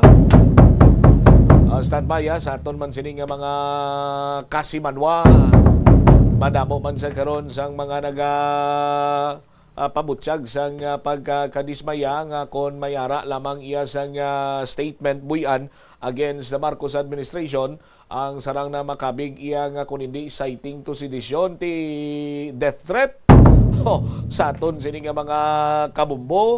Anyway, dahil lang balik-balikan tanak karon diri man sa aton sini nga pagpalayag. Check nato na si Bombo Pauline Piliora Pau sa report. Please go ahead. Bombo siyam nagapabutyag man diri sang bugos nga pwersa o kaga suporta ang isang ang palalawigan sang Iloilo sa mga sugar farmers, trabahadores sa mga planta kag iban pa mga stakeholders sang industriya diri sang kalamay samtang ginapangatubang ining seryoso nga ginapayag ti krisis sang amuman diri nga sektor sang pungsod. So aside from rice, no, Bombo siyam miara man sang ginapangatubang nga problema ang mga manugtanom diri sang tubo, no, mga industriya diri sang kalamay kag nakabig man ini nga mga dugay nga haligi sang aton man diri nga ekonomiya kag kabuhi sa kabaryuhan or lugar man diri particularly diri sa Iloilo province sa 3rd kag 4th district, no, kay amo ini sila ang may usually may talamnan gid diri sang tubo kag naga-produce diri sang kalamay kag nagahatag man diri sang trabaho sa ginatos kalibo ka mangungguma. Mga mill workers, laborers, labi na sa mga sabahin diri sa Negros Island, diri sa aton sang panagiti kung ang Iloilo province is considered as ang number 1 man diri nga nagaproduce, no, sang humay. Ikaduwa kita diri sa bahin man sang kalamay kay ginapangunahan ini sang Negros Island kag iban pa diri nga mga rehiyon sa pungsod. Apan sa nagligad nga mga tuig na mga damo diri, no, sang industry, no, or ang industry mandiri Bombo siyam or nagakalit mandiri abi bangod na nubo, no, ang ani maluya di ang demand sa domestic nga merkado kag ang possibility sa dugang pag liberalize, no, sa mga importation diri kag tungod sa ni madamo sa mamuma kag mga millers ang nagaantos man diri sa financial nga kabudlayan samtang pila ka mga refinery ang mga nag-obra sang husto.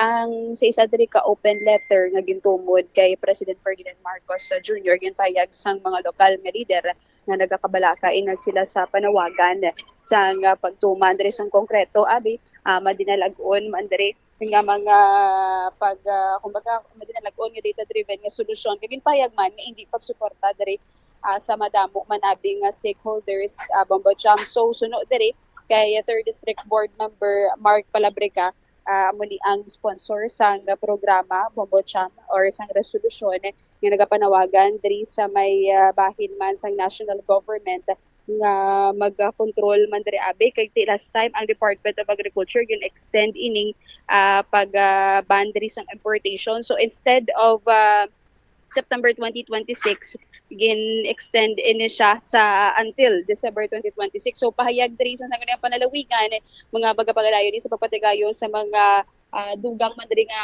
tika nga makabulig sa sugar farmers kag trabahador kag ginakilala nga dako nga papel sa industriya sa nga tubo man diri sa economy diri naton kag subong man sa kaayuhan man diri sa mga Ilonggo nga mga farmers and suno diri kay board member Palabricano nga ginpahayag niya nga ang isa ka bag sang kalamay subong is ginabaligya subong around 2,175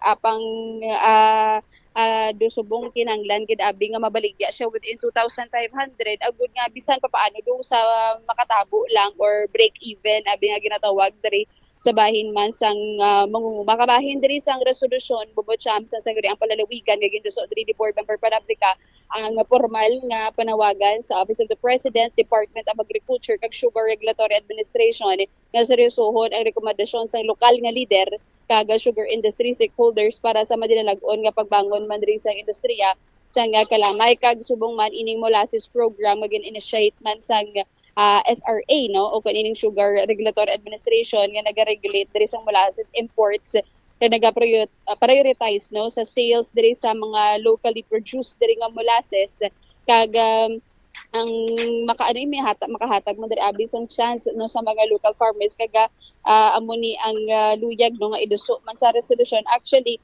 may ara na nga daan sa existing but then nag-support lang dari ang sangguni ang pandalawigan kag sa bahin diri sang Iloilo may ari ini sila nga last time kung madumduman diri naton dito sa bahin sang Pasig City no amo ni ang nag-confederated no ining mga farmers nga nagtililipon man agon nga magaduso so we've asked man si Board Member Palabrica kung napatigayon ini sila sang committee hearing but then nagambal nga dugin invite man ini siya kay ang committee ba diri ni board kahilig no siya diri ang nagakapyot man sang agriculture but then gin-invite ini nila kuno ang DA o galing wala man diri makalusot that is why nga para diretsuhanay nagpasar na lang gid ini sila sang resolusyon agud ilabi ini sa Office of the President at the same time diri sa ahensya diri sa Department of Agriculture Bambocham papatibala naton ang ato nag-interview kay 3rd District Board Member Mark Palabrica.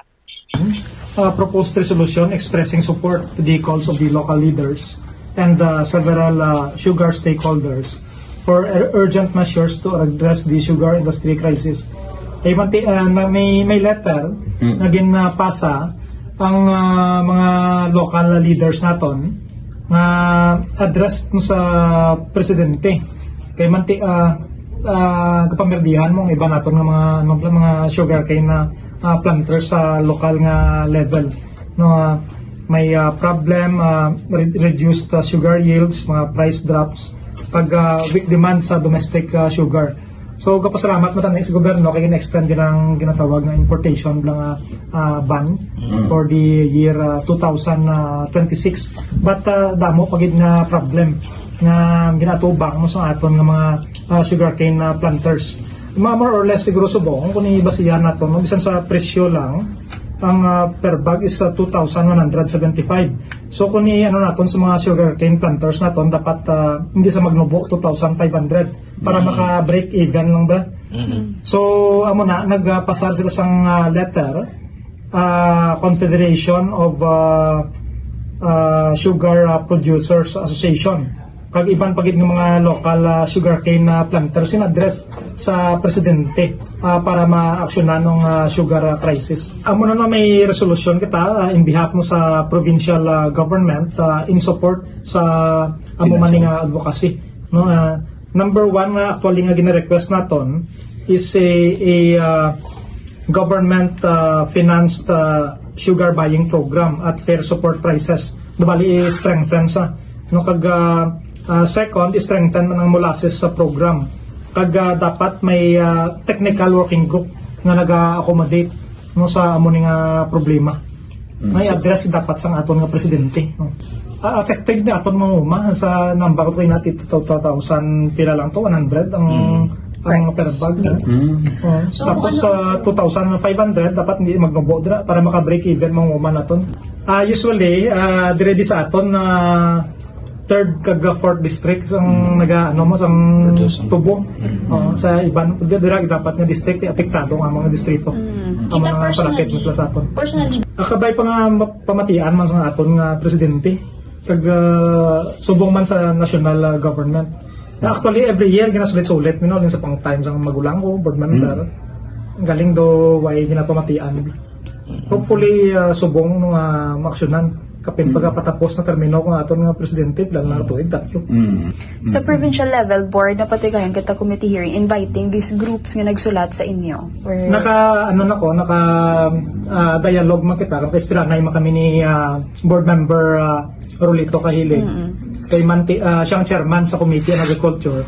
Gintestingan nila sa naligad galing duay man sabat kag duay man nag-attend lang sa agriculture agency naton sa gobyerno sa DA.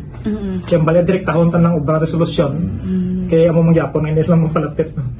So sila Bamacham si 3rd District Board Member Mark Palabrica ang sponsor sang amo man nga resolusyon. So may sulat ini siya actually halin ini sa bahin man sa Negros Island Region Bamacham kaga inigin pirmahan man sang gobernador nga si Eugenio C. Lacson, no, kag sang mayor man diri sa iban sang Cadiz, no, sang nasambitan man diri nga rehiyon Bamacham kag ginasuportahan ini sa bahin sang Panay or particularly diri sa bahin sang Iloilo kay second ini nga naga-produce man sang Kalamay. So amo na gani subong ang sa letter no nga may ara man abi sang i-declare nga may wala or no sugar import policy for the next 18 months, no, until nga ti maubos diri or mag-clear diri ining trigger point, no, diri sa bahin man sang Iloilo pa diri sa bahin sang Panay, no, Bamacham sa Negros Island Region kag makabulig diri sa mga farmers sang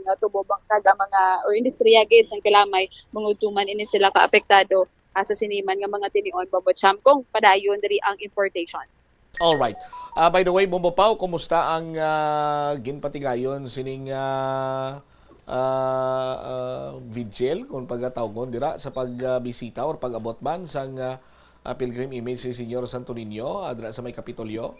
Actually, Bamacham, no, sa nahambal naton kagina nga alas 12 may ginpatigayon ini nga misa, no, agud man nga kaupod diri no ang paghahambal diri nga i-honor man diri ining pilgrim image of a Senyor Santo Niño kag may veneration ini siya gani nga bilog nga adlaw open ini siya up until buwas naman. So bisan sino gani welcome ini siya diri Bamacham kag pahayag man diri sang konfradya, no, sa bahin diri sang San Jose Parish, ining mga grupo man no, nga nagasuporta man diri nga halin pa ini siya sa nga 1967, 1968, no, Bamacham sang una diri nga gindala ang Santo Niño de Cebu, and at the same time nga do ginabalik lang dito, but then ini mga image lang, no, but then isa man ini siya sa kabahin sang Santo Niño de Cebu nga gindala man diri sa bahin sang Iloilo kag di man na gina-iris-irisan lang ito preserve, no, may ari man ini siya sang shrine kag ini man ang nagapahanumdum nga isa ini siya ka unity within the government kag sa bahin man sang simbahan nga mangin isa Bamacham kag mag-remind man diri sa mga pumuluyo diri sa may syudad man sang Iloilo nga this is not only nga tiyagangyang ang ginagyang festival, but then a reminder nga isa ini siya ka debosyon kay Senyor Santo Niño kag ang ni ang kinanglan idumdumon mabalik kita sa kung ano ang nangin rason nga naga-celebrate kita diri sang ginagyang festival Bamacham. So buwas nga adlaw until ano pa ni siya 9 AM kag maga-proceed ito sa opisina ni Congresswoman Jamjam Baronda up until sa last stop sa Iloilo City Mayor's Office kay Mayor Raisa Treñas Bamacham. Aha.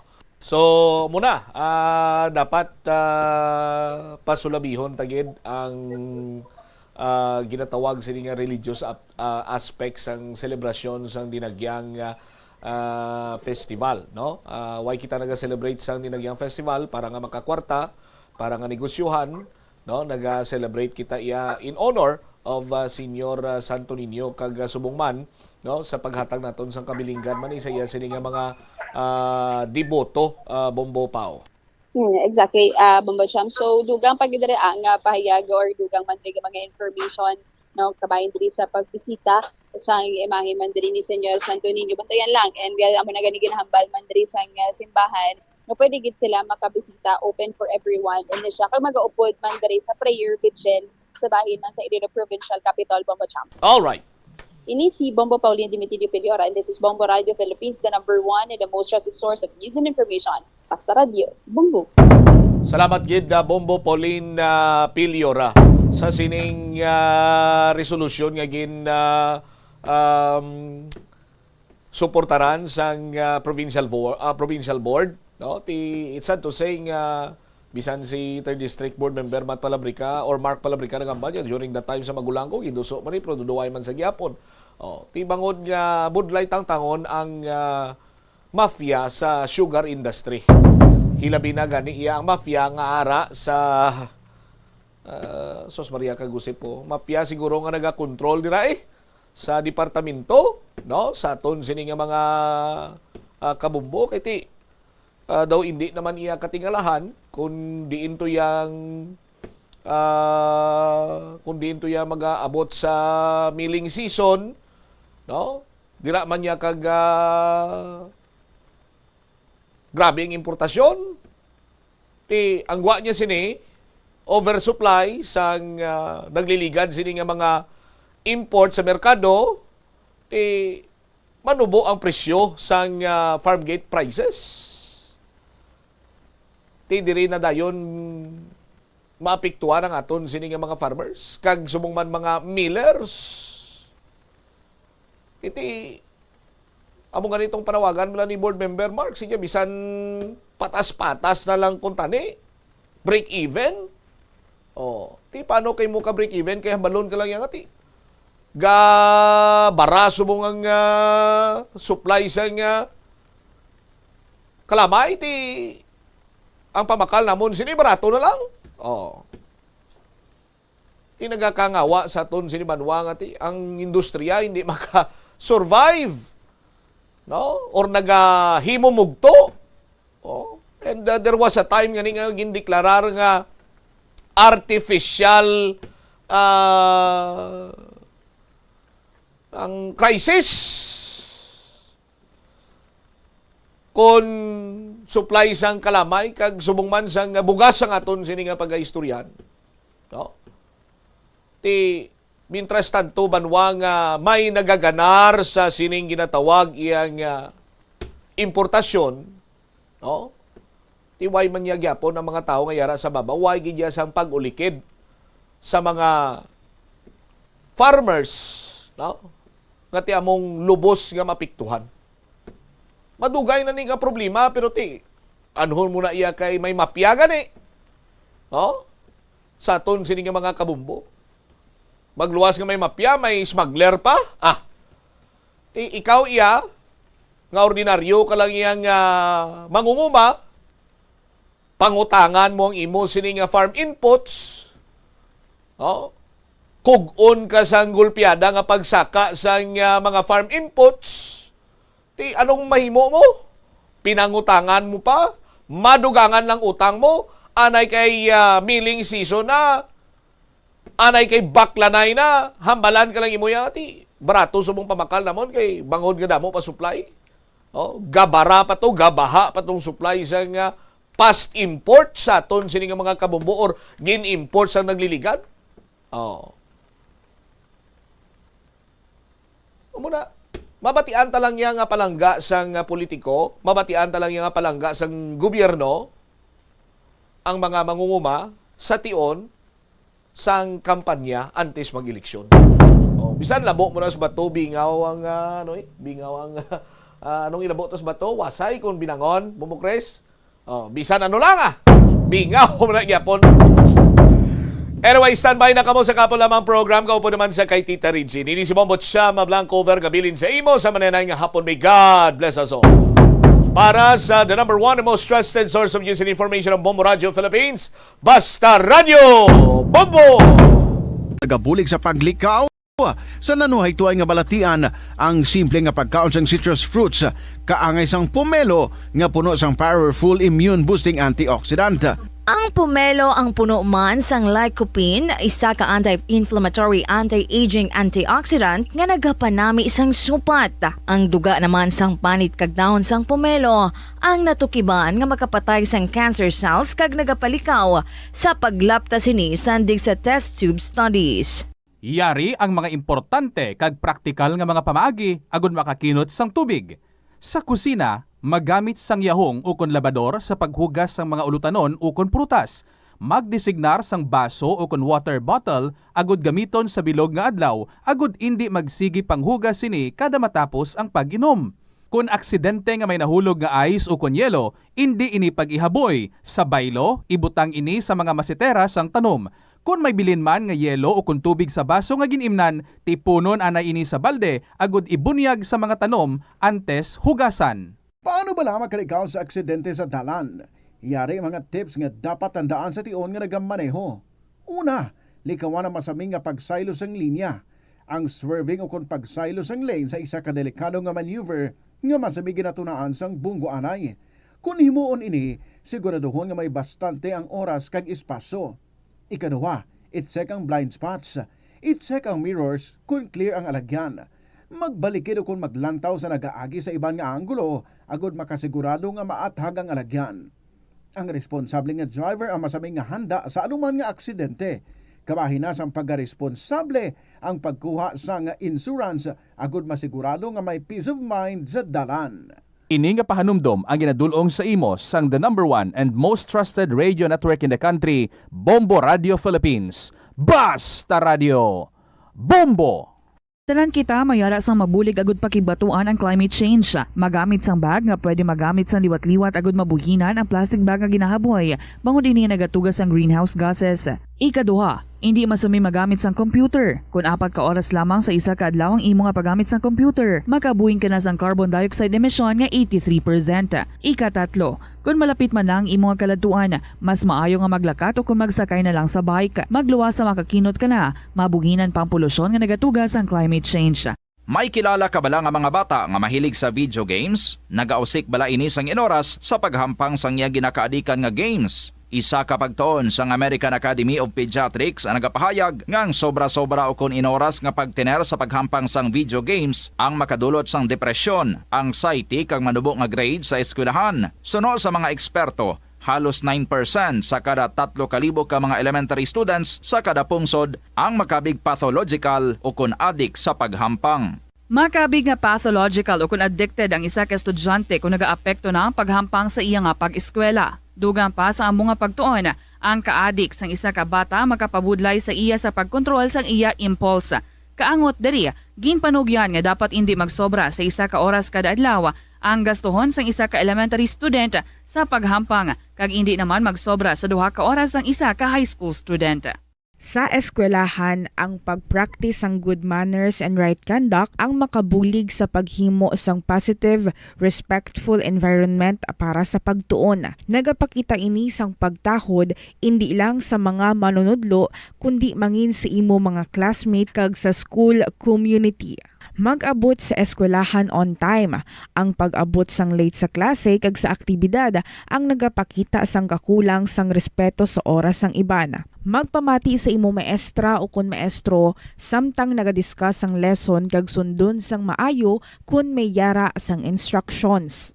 Tawgon nga ma'am o kun sir ang imo teacher o kun staff. Kung may pamangkot, ibayaw ang kamot, agud mahatagan ikaw sang kahigayunan nga makasabat. Maggamit sang please, thank you kag excuse me kung nagaistorya sa imo classmate o kung sino man ang imo ginaatubang. Likawan ang pagpanunlog, pagbuli o kung pagpanginsulto. Mangin maayo kag may respeto sa isig kapareho. Mangin matinlo sa classroom kag school grounds. Ibutang sa basurahan ang basura kag hindi pag-ihaboy sa bisan diin lang, ilabi na sa sulod sang classroom. Respetohon ang propiedad sang eskwelahan. Halungan ang mga libro kag supplies kag likawan ang mangguba sang pagabutang nga wala mo ginapanag-iyahan. Mangin focus sa pagtuon kag likawan ang pag-istoryahan na isang classmate samtang nagadiscuss ang imo maestra o kun maestro sang inyo nga lesson. Likawan ang cheating. Masami nga kompletohon ang assignments kag test nga wala nagapangopya sa hinimuan sang iban. Agud makalikaw sa food poisoning o kung paglain sang tiyan, sundo ng ining mga pahanumdom sa pagpreparar sa mga pagkaon kag ilimnon. Manghugas ang kamot kag ipabili ng katinlo antes kag pagkatapos ang paghimos. Kung nagamasakit, likawan ang pagpreparar sang pagkaon para sa iban.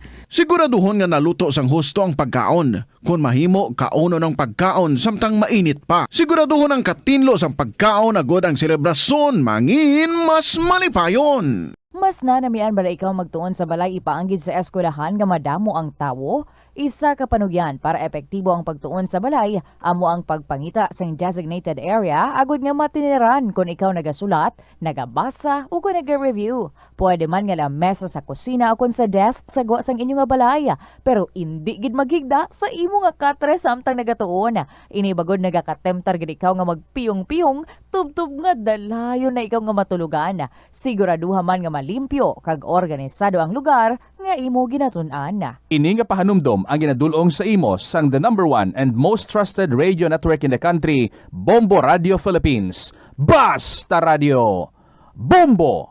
Kung ikaw isa ka chess lover, yari ang pila ka brain benefit sa paghampang sini. Kag kung wala ka nagahampang sini, umpisahin na. Sunod sa pagtuon ng paghampang sang chess makabulig likaw sa Alzheimer's disease. Bangod ang utok nagatrabaho kaangay sang muscle, nagakinahanglan ini sang exercise agud mangin healthy kag malikawan ang injury. Magluwas diri ang paghampang sang chess ang nagapa-improve man sang concentration, memory, creativity, kag problem-solving skills kag napamatud-an man nga nagapaalam. Naga-subscribe bala ikaw sa mga serbisyo nga wala mo man ginagamit. Halimbawa, ang balayran mo na bala para nga makalantaw ikaw sang movies. Pero sa tuod lang, wala naman ikaw tiyempo nga maglantaw sini.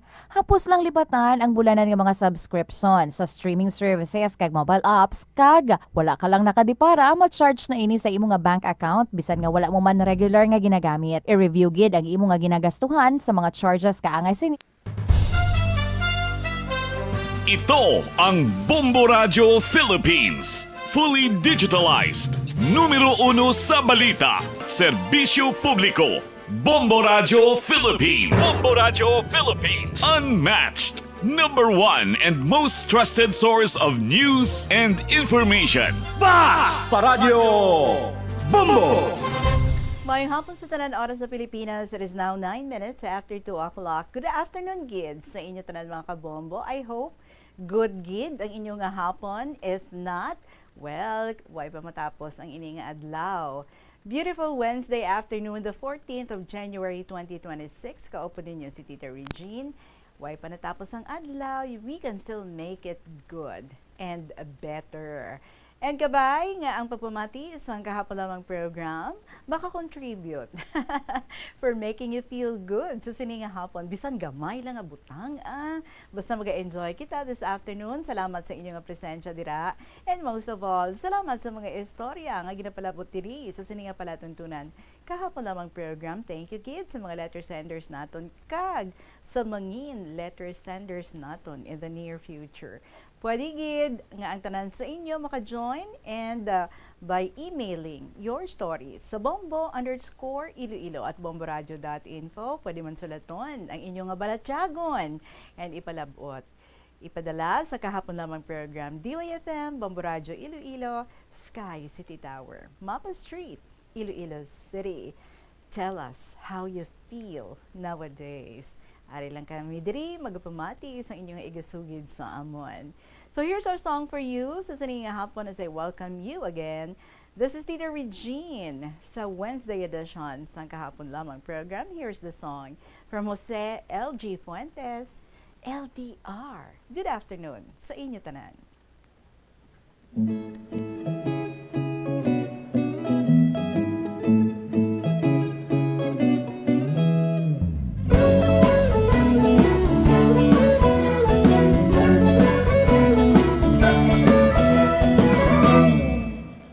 Naghatag og kalipay diri sa akong dughan. Ang imong pagtawag samtang naglakaw gakatawa kay gikilig man. Ngisi abot sa dunggan kay ang imong tingog maoy naghupay sa magul-anon ko nga adlaw. Bugat-bugat gamay ang akong gibating apang kalit na wala. Huna-huna naglupad mura ko gituboy sa pangano. Pagkadungog na ko sa imuhang bugnaw nga tingog. Kay bisan layo ikaw giyot taning kamot nga mag-istorya ta kada minuto. Kanig yung LDR lisod jud kaayo, apan bisan layo ka, ikaw ra ang love nako.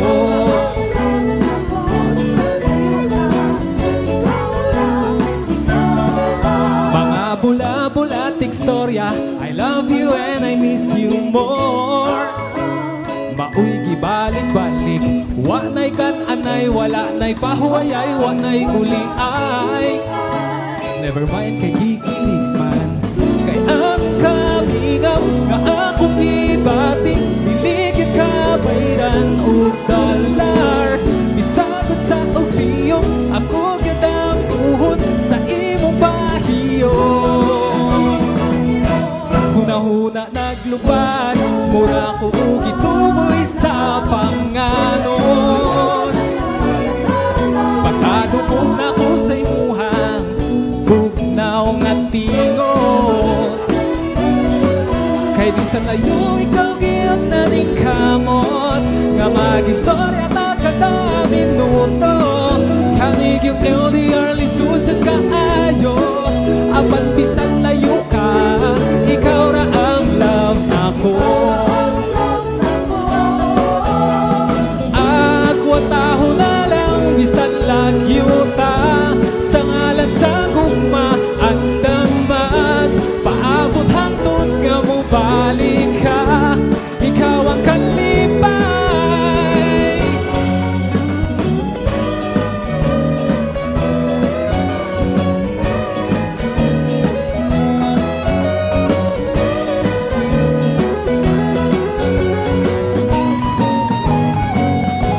Huna-huna naglupad, mura ko gituboy sa panganon. Pagkadungog na ko sa imuhang bugnaw nga tingon. Kay bisan layo ikaw giyon na ning kamot, nga mag-istorya ta kada minuto. Kanig yung LDR lisod jud kaayo, apan bisan layo ka, ikaw ra ang love nako.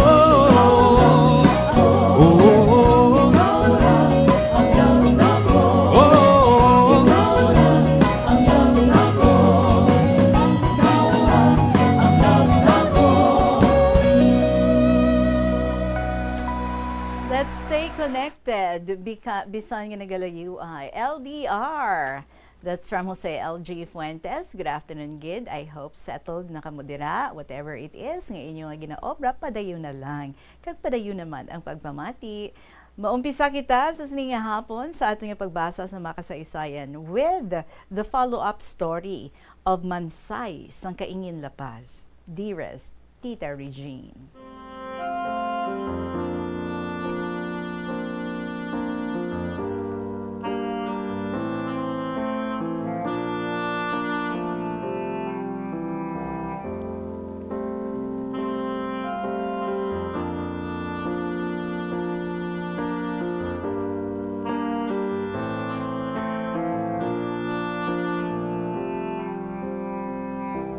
Maayong hapon sa imo kung sa mga listeners. Wala ko natapos ang kasaysayan ko. Tungod, nagakalipat ko kung may magbakal sang baligya ko. Nagakadula akong IQ. Abaw, train of thought lang guro, hindi man IQ. Nagsiling ka, hindi kumpletong akong sulat, tungod damo pa ang mga kasaysayan ko tani, hasta nga makalaya kami. So, Ari, si Jingjing, nag 6 years old na siya. Manog eskwela sa kinder. Balian mo niya siya, nung iya nga bata, nga ginupod niya to sa sulod sa presuhan, even nga minor di edad, kaya wala siya bilinan. So, ginatago-tago, iya lang to kuno sa sulod sa presuhan, kaya of course, bawal. So, nagsugot man siya nga magwa na, kag magstay na sa magulang niya, nga si Gracia, sa Kaingin La Paz. Sa pagpadayon, tapos na ang kinder niya. Nag-elementary siya sa Ticod La Paz, kag Blessing, kag nangin with honor siya. Nagpadayon sa high school, sa La Paz National High School as top 3. Halin first year, hasta sa 4th year. Proud man gid ako, kay bisan preso ako, pero nagatinguha siya. Nag-college siya, ginpa-enroll ko sa isa ka private school, kag nag-take sang social work nga kurso. Natapos niya ang social work, ara siya sa top 10. Nagkuha sang board exam, first take, kag nakapasar siya. Kapasar siya, nangin social worker sang July, kag nag-apply sa City Hall, kag nabaton sang September dayon. Ugaling, nagalin siya, tungod skeletal. 3 lang ka beses sa isa ka semana. Tinagsaylo siya liwat ubrahan, kag didto na assign sa Antique. Amo ina, Tita Regine, nga wala ko pa natapos ang sulat ko. Kay damo-damo pa ang karanasan ko sa sulod presuhan. Pero samtang sa sulod kami, amo ina, nga naglabot sa pulo kami katuig, kay permi lang postpone kung wala abogado sa pihak kag sa abogado ko.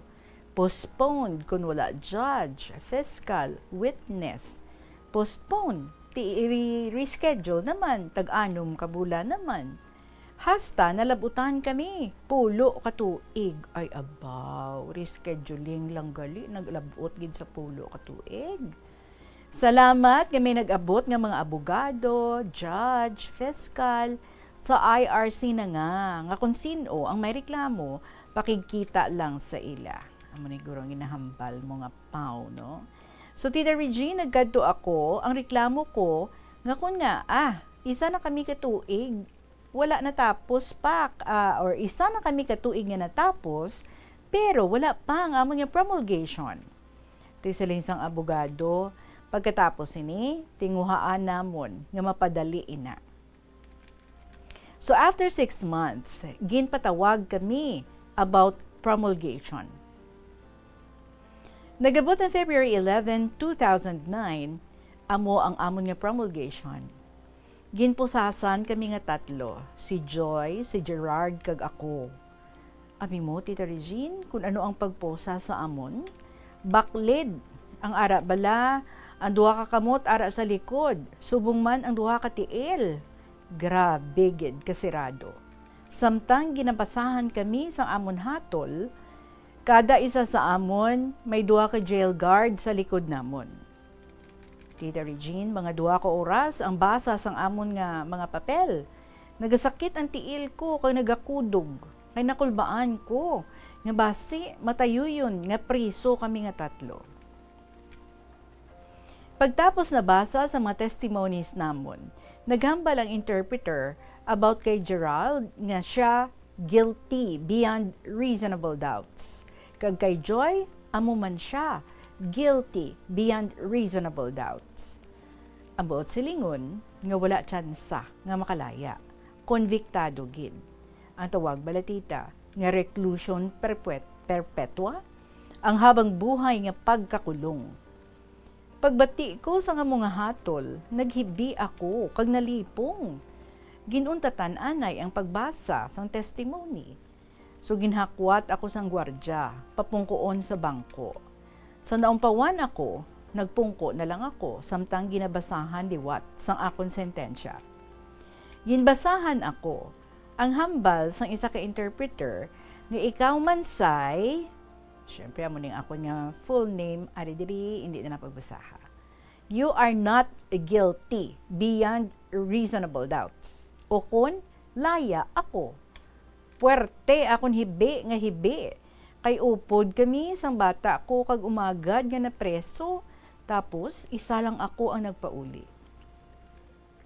Gani, nabalik kami sa IRC na nga.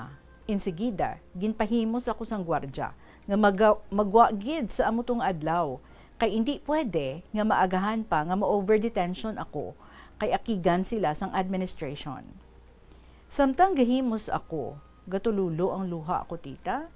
Ang hambal ni Joy sa akon, nay, hindi ako pagbalikda, kay isa lang ako nga bata mo nga madula sa imo.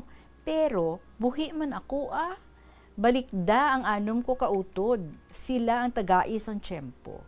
Nay, kaya mo na Wala ko kabalo, gintawgan ni Joy si Angel, nga bata ko man, nga sugaton ako sa nanga. Nagabot si Angel, kag upod kami nagpauli, February 11, 2009. Fiesta pa sa Bongko, Putotan.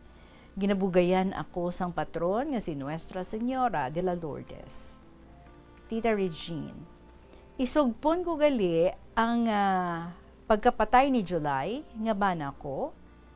So, Pebrero ang paglaya ko, pero si Joy kag Gerald, nabilin sila, kay nagahulat pa sang iya nga biyahe sa Correctional Mandaluyong. Isa sa duka adlaw, si July, nagpabangga bante Zaraga. Nagbakal sang isa ka energy drink ang ginatimpla. Ay ho, gali, pagwa ko, nag-arkila kami sang balay sa atubang sa Zaraga National High School. Pagwa ko sa presuhan. So, nagbakal si July sang talimplahon niya. So, samtang nagalakat siya, nakita ko nga nagdungok siya, gali, nahulog ang iya nga talimplahon. So, pag-abot niya sa Tiangge, hambal niya, Mansay, timplaha. Hambal ko, karon lang kay galuto pa ko panakot sa halo-halo, pungko lang to anay, Diba mo tita gabaligya ko halo-halo, kag ice cream stick. Tapos, nagtimpla ko, kag ipadulong kay Neni, nga apo niya, nga subong sa DSW man sa Antique, pareho ni Jingjing.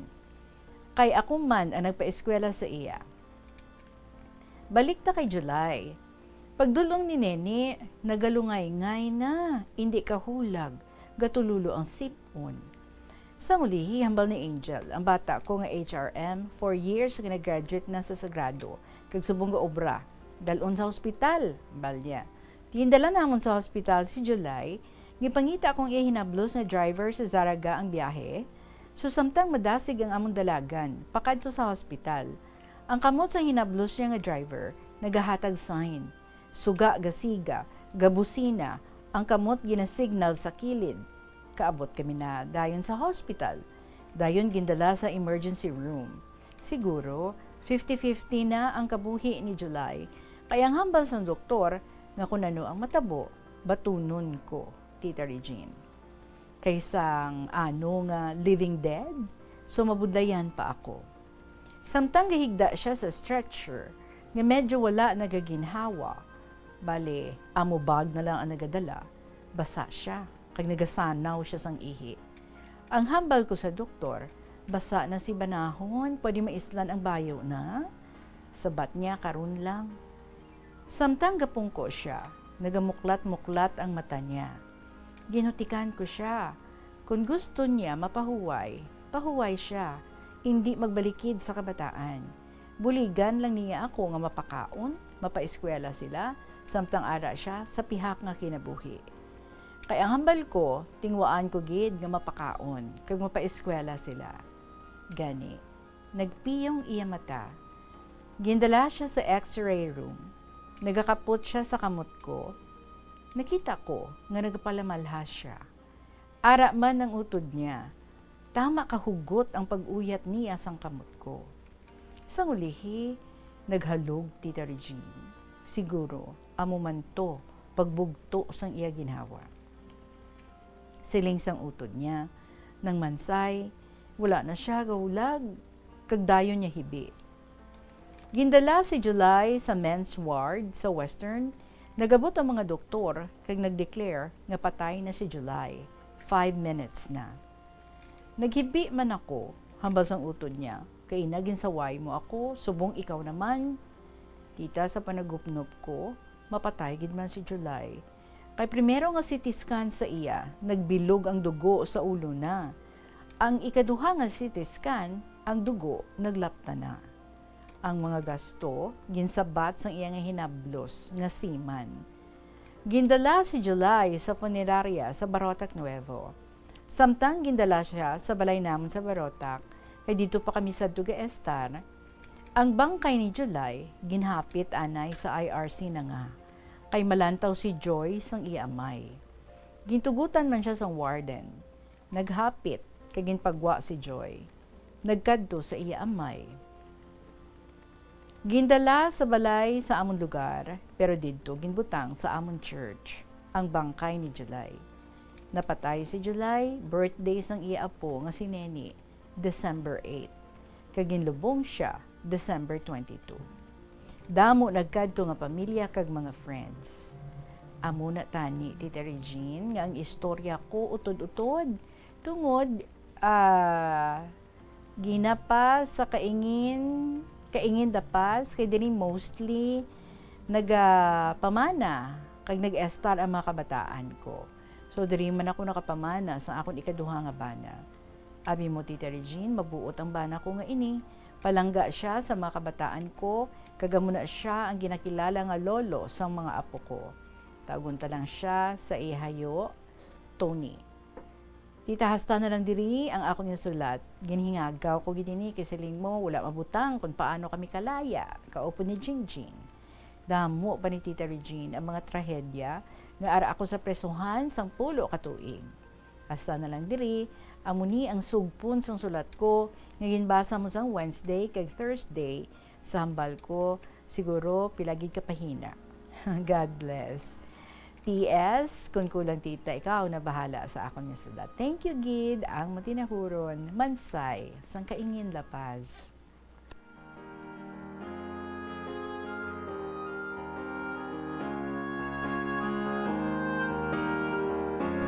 Well, Mansay, thank you, Gid, for clarifying everything. May mga pamangkot lang at the back of our minds nga with this follow-up story nga imo gin-share diri sa amon, nanging klaro man para sa amon. Kaya imagine, na preso ka for 10 years, gindala mo man to sa sulod ng persona imo nga bata, natago-tago mo siya, ha? Sa sulod sa sina nga mga tinuig. But you said, nakagwa siya earlier kay may ako na, no? Nga siya na lang ang mabantay sa sa imo nga anak. And subong si Jingjing nagatrabaho na, kag stable na. So that means this happened a long time ago. And now you're quite comfortable parang i-share ini sa amon kag definitely for a story like this nga natabo kag those years nga malawig naman, no, nga mga tinuig naglaligad, naging very controversial gid ini. I guess naging sensational pa gani ang ini nga istorya, but now comfortable ka na nga i-share ini sa amon diri sa kahapon lamang program. And with your sharing, I hope nga naging mahagan-haga naman ang imong balatyagon, because now okay naman ang imong sitwasyon, you have moved forward, and you have continued with your life. Kag sa subong, may ara ka naman gani isang bago nga partner. So salamat, Gid, for sharing what happened sa kay July and for sharing what happened after nga nakalaya ikaw. Thank you, Gid, sa imong follow-up story, Mansay, sa Kaingin, La Paz. 12:30 ang atong oras, mga kabombo, magapadayon kita with more stories na igahatag sa inyo pagkatapos sa pila ka mga importante nga mga pahibalo. Kakinot sang tubig, magpamunyag lang sang tanom kon ginakinahanglan kag nagakadapat. Magtala na sang adlaw kag oras ang pagpamunyag sa mga tanom kag sundon ini. Bunyagan sa makaisa lang ang mga tanom sa sinang adlaw. Antes maglas 9 sa aga ang mas nagakabagay nga oras sa pagpamunyag, agod nga mas makapanalupsop ini sa mga gamot kag mangin available sa bilog nga adlaw. Nagasala ka bala sa imo nga tulunan kag daw hindi ka makahibalo kung ano ang imo nga unahon? Kung magtuon ikaw, siguraduhang anay nga nakakaon ikaw sang maayo, agud nga maka-function ang imo nga utok. Kung gusto mo ang snacks, siguraduhan man nga na-preparar na ini antes pa man ang imo study time. Bangod basi, mawili ikaw sa pagkuti sang imo nga pagkaon kag ma-distract ikaw sa imo nga tulunan. Siguraduhan man nga tapos na ang imo nga olobrahon sa sulod sang balay para nga makalikaw sa interruption kag para sigurado naman nga maka-relax ikaw kung matapos mo na ang pag-review. Ini nga pahanumdom ang ginadulong sa imo sang the #1 and most trusted radio network in the country, Bombo Radio Philippines. Basta Radio Bombo! Yari ang mga household level fire safety measures nga dapat tandaan agud makalikaw sa sunog sa balay. Hindi magbutang o kung magtipon sang flammable substance o kung chemical nga makatugas ang sunog sa kusina o kung sa sulod sang balay.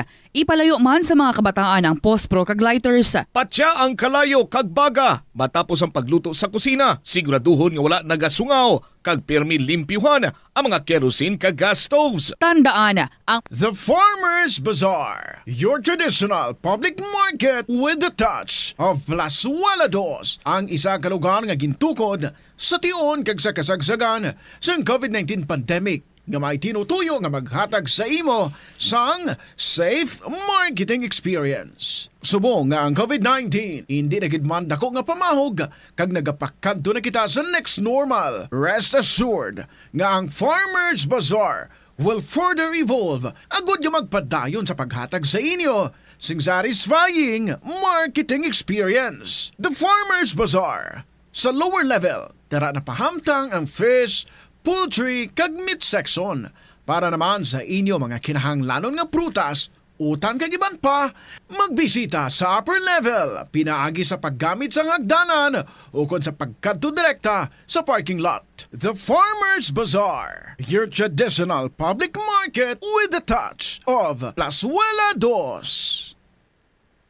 Viva Señor Santo Niño! It will be back and more exciting than before. Pasigabong A Bombo, Plazuela, and Star FM Showdown of the Bands. on January 23, Friday. It's a brand new competition and it's for individuals aging 21 years old and below on the day of the competition in Pasigabong 21. Pasigabong 21. The first prize is 25,000 pesos. Second prize is 20,000 pesos. And the third prize is 15,000 pesos. All non-winning participants will receive 5,000 pesos each. And not only these, the band with the best on-stage performance and creativity wins 10,000 pesos. A total of 330,000 pesos in cash prizes are to be given away. Pasigabong 2026. A Bombo, Plazuela, and Star FM Showdown of the Bands. Viva Señor Santo Niño!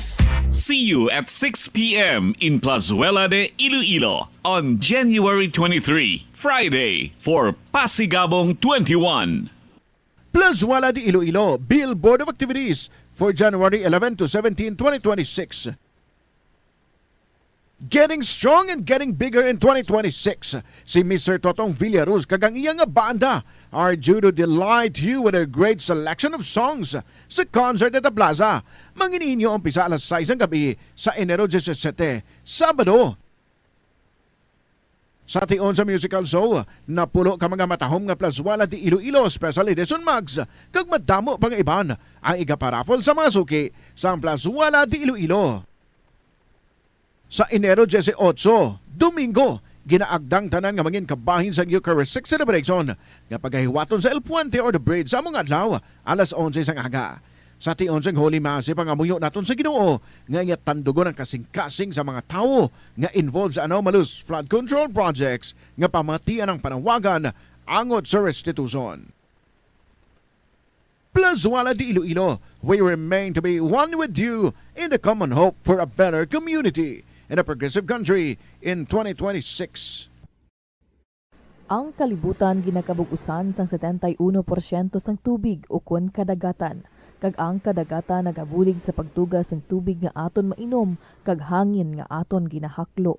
Gani, aton halungan kag imentenar ang malimpyo nga ginaagyan sang tubig kag mga kadagatan. 5 minutes after 2 o'clock, mga kabombo, before kita mag-proceed sa aton nga pagbasa sa mga kasaysayan diri, on standby sa aton nga linya, si Bombo Ayan Gehete, may breaking news na tuig sa mga missing nga mga sabongeros dito sa May Taal Lake. Aton hibaloon kung ano ang mga detalye. Bombo Ayan, good afternoon. Tita Regine, aresto ang samtanan ka mga pulis, may gangtanan ini sa pag-abdak kag pagpatay sa mga sabongeros o kung mga manugpulang, ini mga cockfighting aficionados nga ginbansagan missing sabongeros. So ini sa statement man sa Criminal Investigation and Detection Group National Capital Region. So mga police officers ngayon actually, ara na ni silang daan sa restrictive custody sa CIDG NCR sa Camp Crame. So no man ini sa ginpagawa ng statement sang otoridad. Although ang CIDG NCR nag-decline man nga pangalanan ining mga naaresto nga mga kapulisan, pero sa impormasyon nga ginpagawa ang pinakamataas nga ranking officers diri nga ara sa ilang custody ang Police Lieutenant Colonel. So ang arrest warrants nga ini napetsahan ini Enero 13 kag iniisyu ni Santa Cruz Laguna Regional Trial Court branch 26. Kung matandaan nga sang Hunyo sang nagliga din nga tuig, gin buyagyag isang whistleblower nga si Don Patidungan ang involvement sang sining mga police officers sa reported nga pagkidnap kag pagpatay sa mga missing sabongero. So sang nagligad man nga bulan sang Disyembre, gin-indict man sang Department of Justice ang gaming tycoon nga si Charlie atong ang kag 21 ka iban pa sa nasambitan nga missing sabongero sa case kalakip diri ang 15 ka mga police officers and kay naman gani gin pagwa man ining warrant of arrest batok kay atong ang kag 17 ka mga kaopdanan ang nagpagwa sini among RTC branch 26 may kang tanan sa among kaso. So amo ni ang latest may kang tanan sa kaso sa mga missing sabongeros. Bantayan igban pagig mga development sa aton nga pagpangalaga. Ini si Bombo Ayan Gahet. This is Bombo Radio Philippines, the number one and the most trusted source of news and information. Basta Radio, Bombo! Maraming salamat sa latest update regarding sa sinangahitabo Bombo Ayan Gahete sa newsroom. 2:38 ang atong oras. Parayon kita sa pagdulong sa inyo sa makasaysayan diri. Ayan sa lahat ninigni sa Lambunaw. Dear Tita Regine.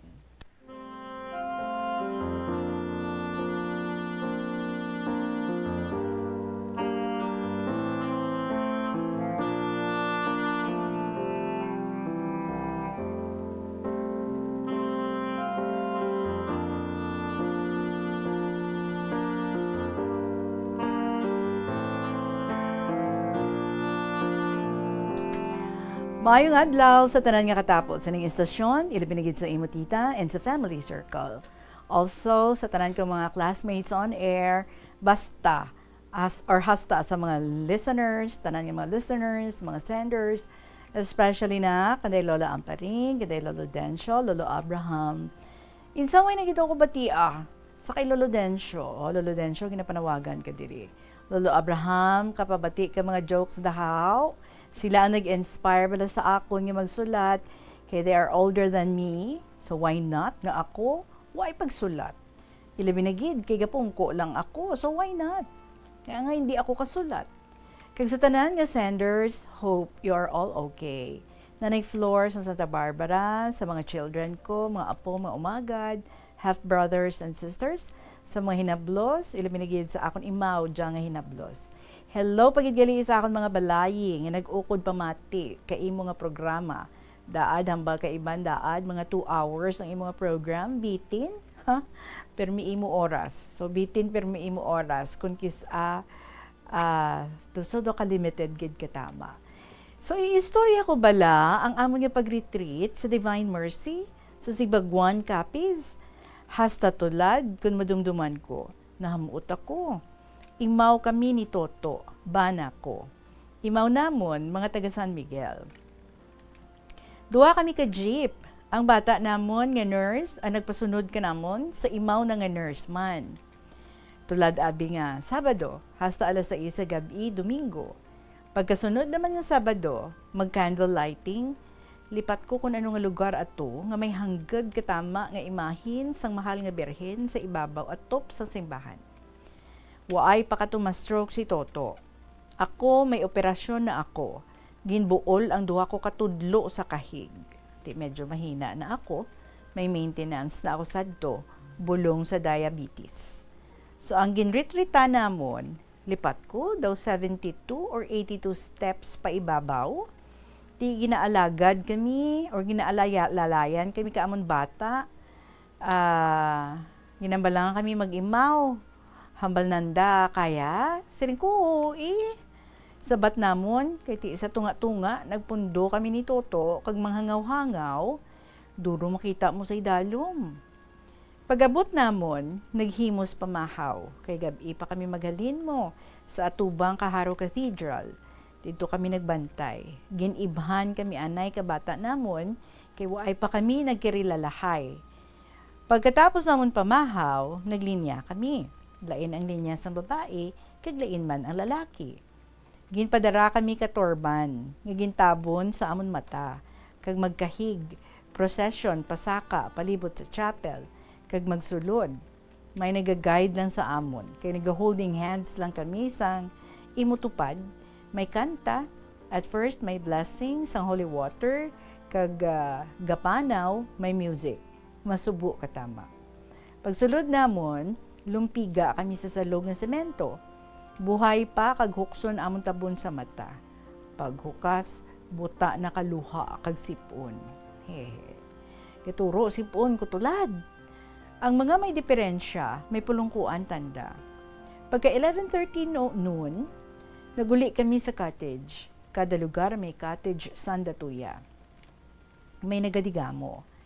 Pag alas 6:30, tapos Rosario, naguli kami sa cottage, manyapon, manibin, kag mag-ilis, kag magbalik. Baw tama, nagid kasubo, pagkagabi.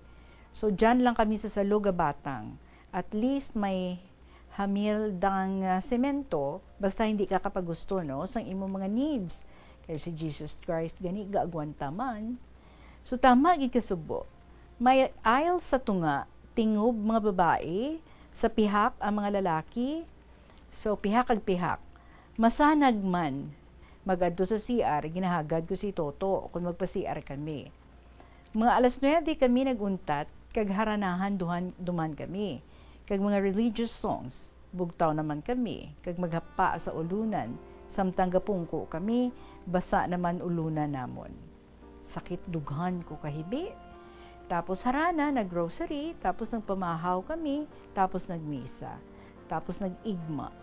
Pinpa-confess kami. Di kaduro, so 3 lang kapari, ano pa buhay kag mag-umpisa ang mas. Tapos igma, may event tagid. Tulo, luha ako tulad may party ta nga may nagakanta. Kag sa katapusan, magporma kamo ka round hug. Magporma kamo ka round, hug kamo. Pagpungko namon, may part naman nga go to your loved ones, friends, relatives, and say thank you and ask forgiveness. So, kay Toto, tako nagupo, kag maghibi, basa dughan na kaluha ko. Ambal na, sige na, tama na, balik dun to sa lugar mo. Pay ang tanan tita, nabayluhan, kakalaing kabuot ko. Kay ang mga babae nga nagasaot, kag gakanta sa katapusan, tilain ang babae, lain ang mga lalaki, pa itong mga babae nga mga bataon, tuya tanda ko ni Tuto nag-join, kag kupo. Nadura ang mayad ko nga modo, hasta pag uli namon, sakit heart ko, pag maluya lawas ko. Ay, gid ako nanugid. Diyado lang sa balay sa uma ako nanugid kay Tuto. Tingala, tanan ko nga, gulpi lang ako nagluya. Kadlaw, ana nga, nungimon ta kung tita. So, waay jealous, waay love. Natapos, gidnamon, naka-candle lighting, nag-ayo naman ako nga maliwat, panaw duman kami pay nga patunga doon si Toto para hindi makupan ka mga babae. That is part of my experience with my jealous heart, Tita Regine. Madulom na. It's time to say bye-bye. Regards to everybody and have a good time, especially this Burr month. So lots of love. Ningne sang Lambunaw.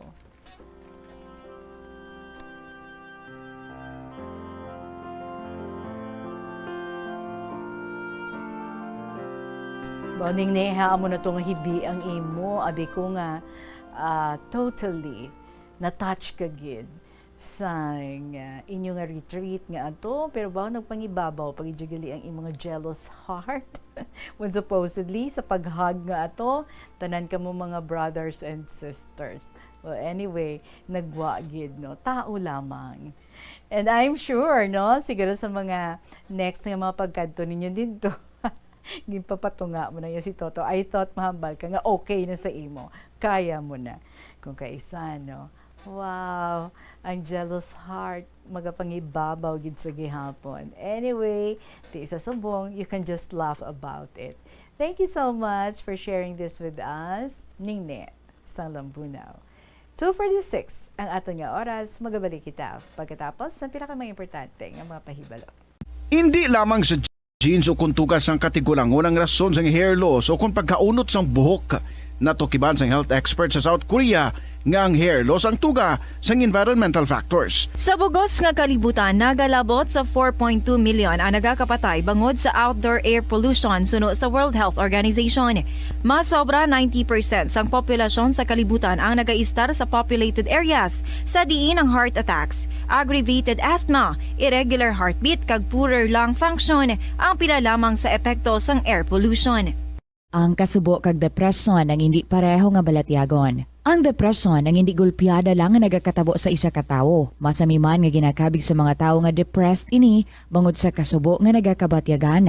Ang kasubo, temporaryo lang nga nagakabatyagan sang tawo kag masami nagadugay sang pilalang kaadlaw. Samtang, makabig naman nga nag-experience ikaw sang depresyon kung masobre na sa 3 ka bulan nga nagabatyag ikaw sang kasubo. Importante nga mahibaluan ang mga naga-trigger sa amo nga balatyagon, agud nga mahibaluan kung paano ini nga bulngon.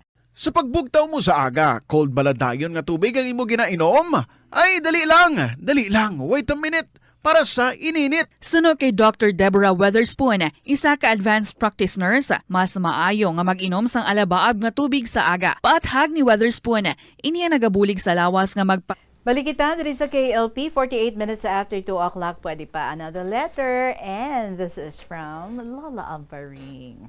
Smile naman dira si Lola. Written October 5, 2025. Mahal kong Tita Regine.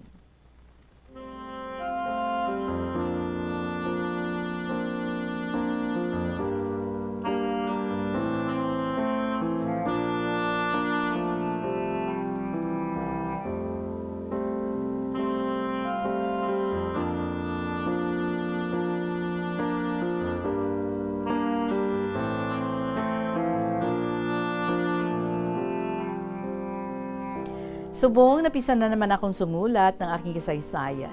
Parte naman sa ginatawag nga aswang, kag parte naman sa uhong.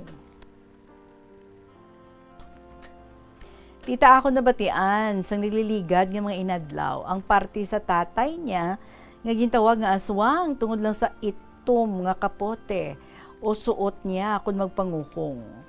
Kani tita, ako naman na alaala nga sang una, gintawag man si nanay ko nga aswang. Balan mo, si nanay ang naghahanap buhay, kay wala na si tatay. Si nanay nagpundar sa isa ka jutay nga funeraria sa Sara. Bilang sa atubangan sang amon nga balay, sadto naga-teach na ako. Si nanay lang ang nagapaminta, nagabutang sang hapin sa lungon nga ginaobraman sang bayaw ko nga panday. Ang palibot sang amon balay, may mga tanom nga gumamela plants bilang kudaldayon sang amon ginaestaran. Si nanay, mga 2 or 3 o'clock in the early morning, nag-uumpisa na siya sang paminta sang lungon. Ang hilig naman ni nanay, nga kung mangihi sa madaling araw, dira na lang nagapangihi sa gumamela plants, wala na siya nagasaka sa balay. Amo inipermi ang hilig ni nanay. Amo ato nga ginsugid-sugid siya nga aswang sadto. Siling sa mga nahisa o jealous sa amon, nga kada madaling araw makita si nanay nga nagapanaggo kuno sa gumamela plants, bantay sa mga tawo nga mag-agi. Sige-sige ang mga hinuring-huring, kag naakig ang akong mga utod nga mga dalaga. Ginsugid sa amon mga pakaisa nga nag-employ sa munisipyo. Kag isa naman, teacher, clerk sa elementary school sa Banwa. Naakig man sila kay tiya Manila si nanay. Ginpatawag ang owner man sang funeraria sa munisipyo. Kag nag-atubangay sila kag ginhusay. Halin sadto naguntat ang sugid-sugid nga aswang. Tita Regine, ako na dumduman nga ang isa ka utod ko nga second year high school nagsinggit sa nagalabay nga asawa sang isa ka konsihal nga nagabusong. Siling sang utod ko sadto, ang babae nga nagabusong amo dia ang aswang kay bisan hubsan ang busong niya may bata sa sulod. Hindi kami ang tawgon nga aswang. Kami tanan nagatililipon gani sa isa ka kwarto kung magtululog. Kinahadlok man kami sa aswang. Tita, Madamo lang ang mga nainggit sa duha ko nga utod. Kay man manami sila magsaot sang ballroom dancing kag may mga jutay man nga kaanyag sadto. Balaan ko tita, mga hisa o inggit lang sa amon. Wala sila sang bugal kag may kaalaman sa klase nila. Tita sa hindi nagdugay, ginbaligya ni nanay ang iyang funerarya sa akon nga second cousin nga embalmer. Kag ang iya asawa sadto naging guro man. Gani, nagpauli ang nanay ang mga utod ko sa amon banwa. Kay amo man ang akon pagpamana, kag diri na ako nagtudlo hasta nga mag-retire ako. Tita, may isa naman kay hitabo, nga gintawag naman si nanay sa isa ka neighbor sadto. Tungod nga kada madaling araw, si nanay nagapanglabas sa gripo, kag siling niya nagabantay naman kuno sang iya usugon. Wow, gali tita, balaan mo. Si nanay nagapautang, kag wala siya yakautang. So amo ato nga ginhisaan si nanay. Pagkahibalo sang elder brother ko, ginsukmaan, kag nagsining, wala kuno siya yakahambal. Nangayo man pasensya, kag sang ulihi, wala na sugid-sugid. Wala ako nababatian ang aswang-aswang. Si nanay tama man ka friendly, kag mabiniligon sa mga tawo nga nagakinahanglan sang bulig o nagapahulam sang kwarta. Tita Regine, ang iba naman, i-share ko sa imo karon ang parte naman sa uhong.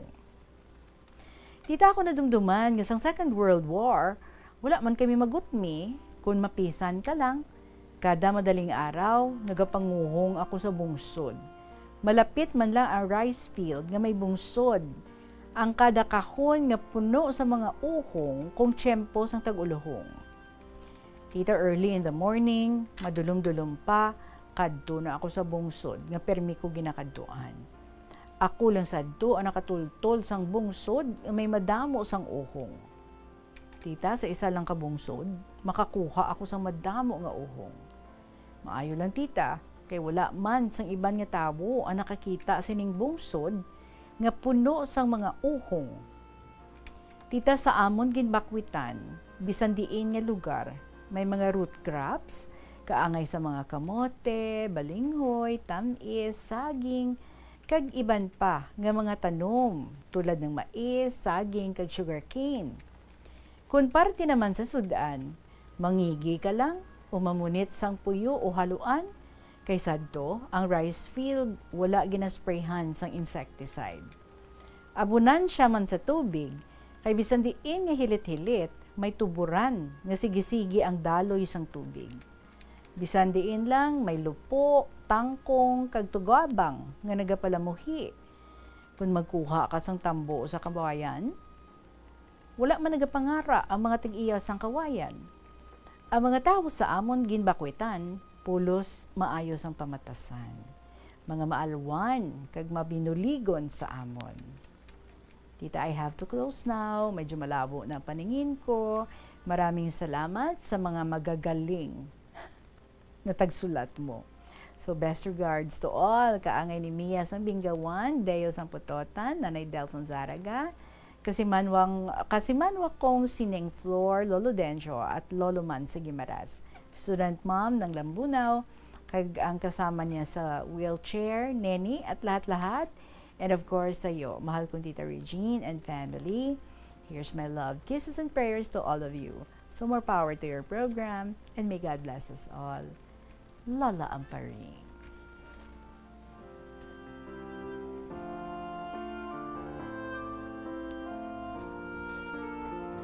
Lola Amparing, kumusta ang beauty mo dyan? Chill ka lang ha, relax ka lang da. Kay pang amat-amaton, tani ang imong mga nabilin pa nga mga sulat diri, tubtub nga maubos ta basa, way ta utang sa imo. Be well, Lola Amparing. I hope you have the energy sa padayon nga pagsulat sa makasaysayan para diri sa KLP kag mandira mga kabombo. I am also inviting you, especially sa mga wala pa nakaagi share sa ilang makasaysayan. Try nyo and discover the feeling. Yung nakasulat ka mo, and at the same time, nabatian nyo man ang pagbasa natin sa inyong makasaysayan, kag kung ano man ang naging effect sini sa inyo. Pwede ka email sa bombo_iloilo@bomboradio.info or sulaton ang mga istorya. Ipadala sa kahapon lamang program DYFM, Bombo Radio Iloilo, Sky City Tower, Maples Street, Iloilo City. Masunod after sa kahapon lamang program ang mga dramas kada afternoon, Toyang Ermitanya, Provincial Jail, kag ang Dear Diary. So enjoy sa gihapon. Full ang inyong mga hapon sang sini nga mga dramas kag mga programa diri sa Bombo Radio Iloilo. Obdanay kita naman boss, maraming salamat sa inyo. Sa gihapon ini inyo nga alagad si Tita Regine para sa kahapon lamang program. Salamat kit. Good afternoon and God bless.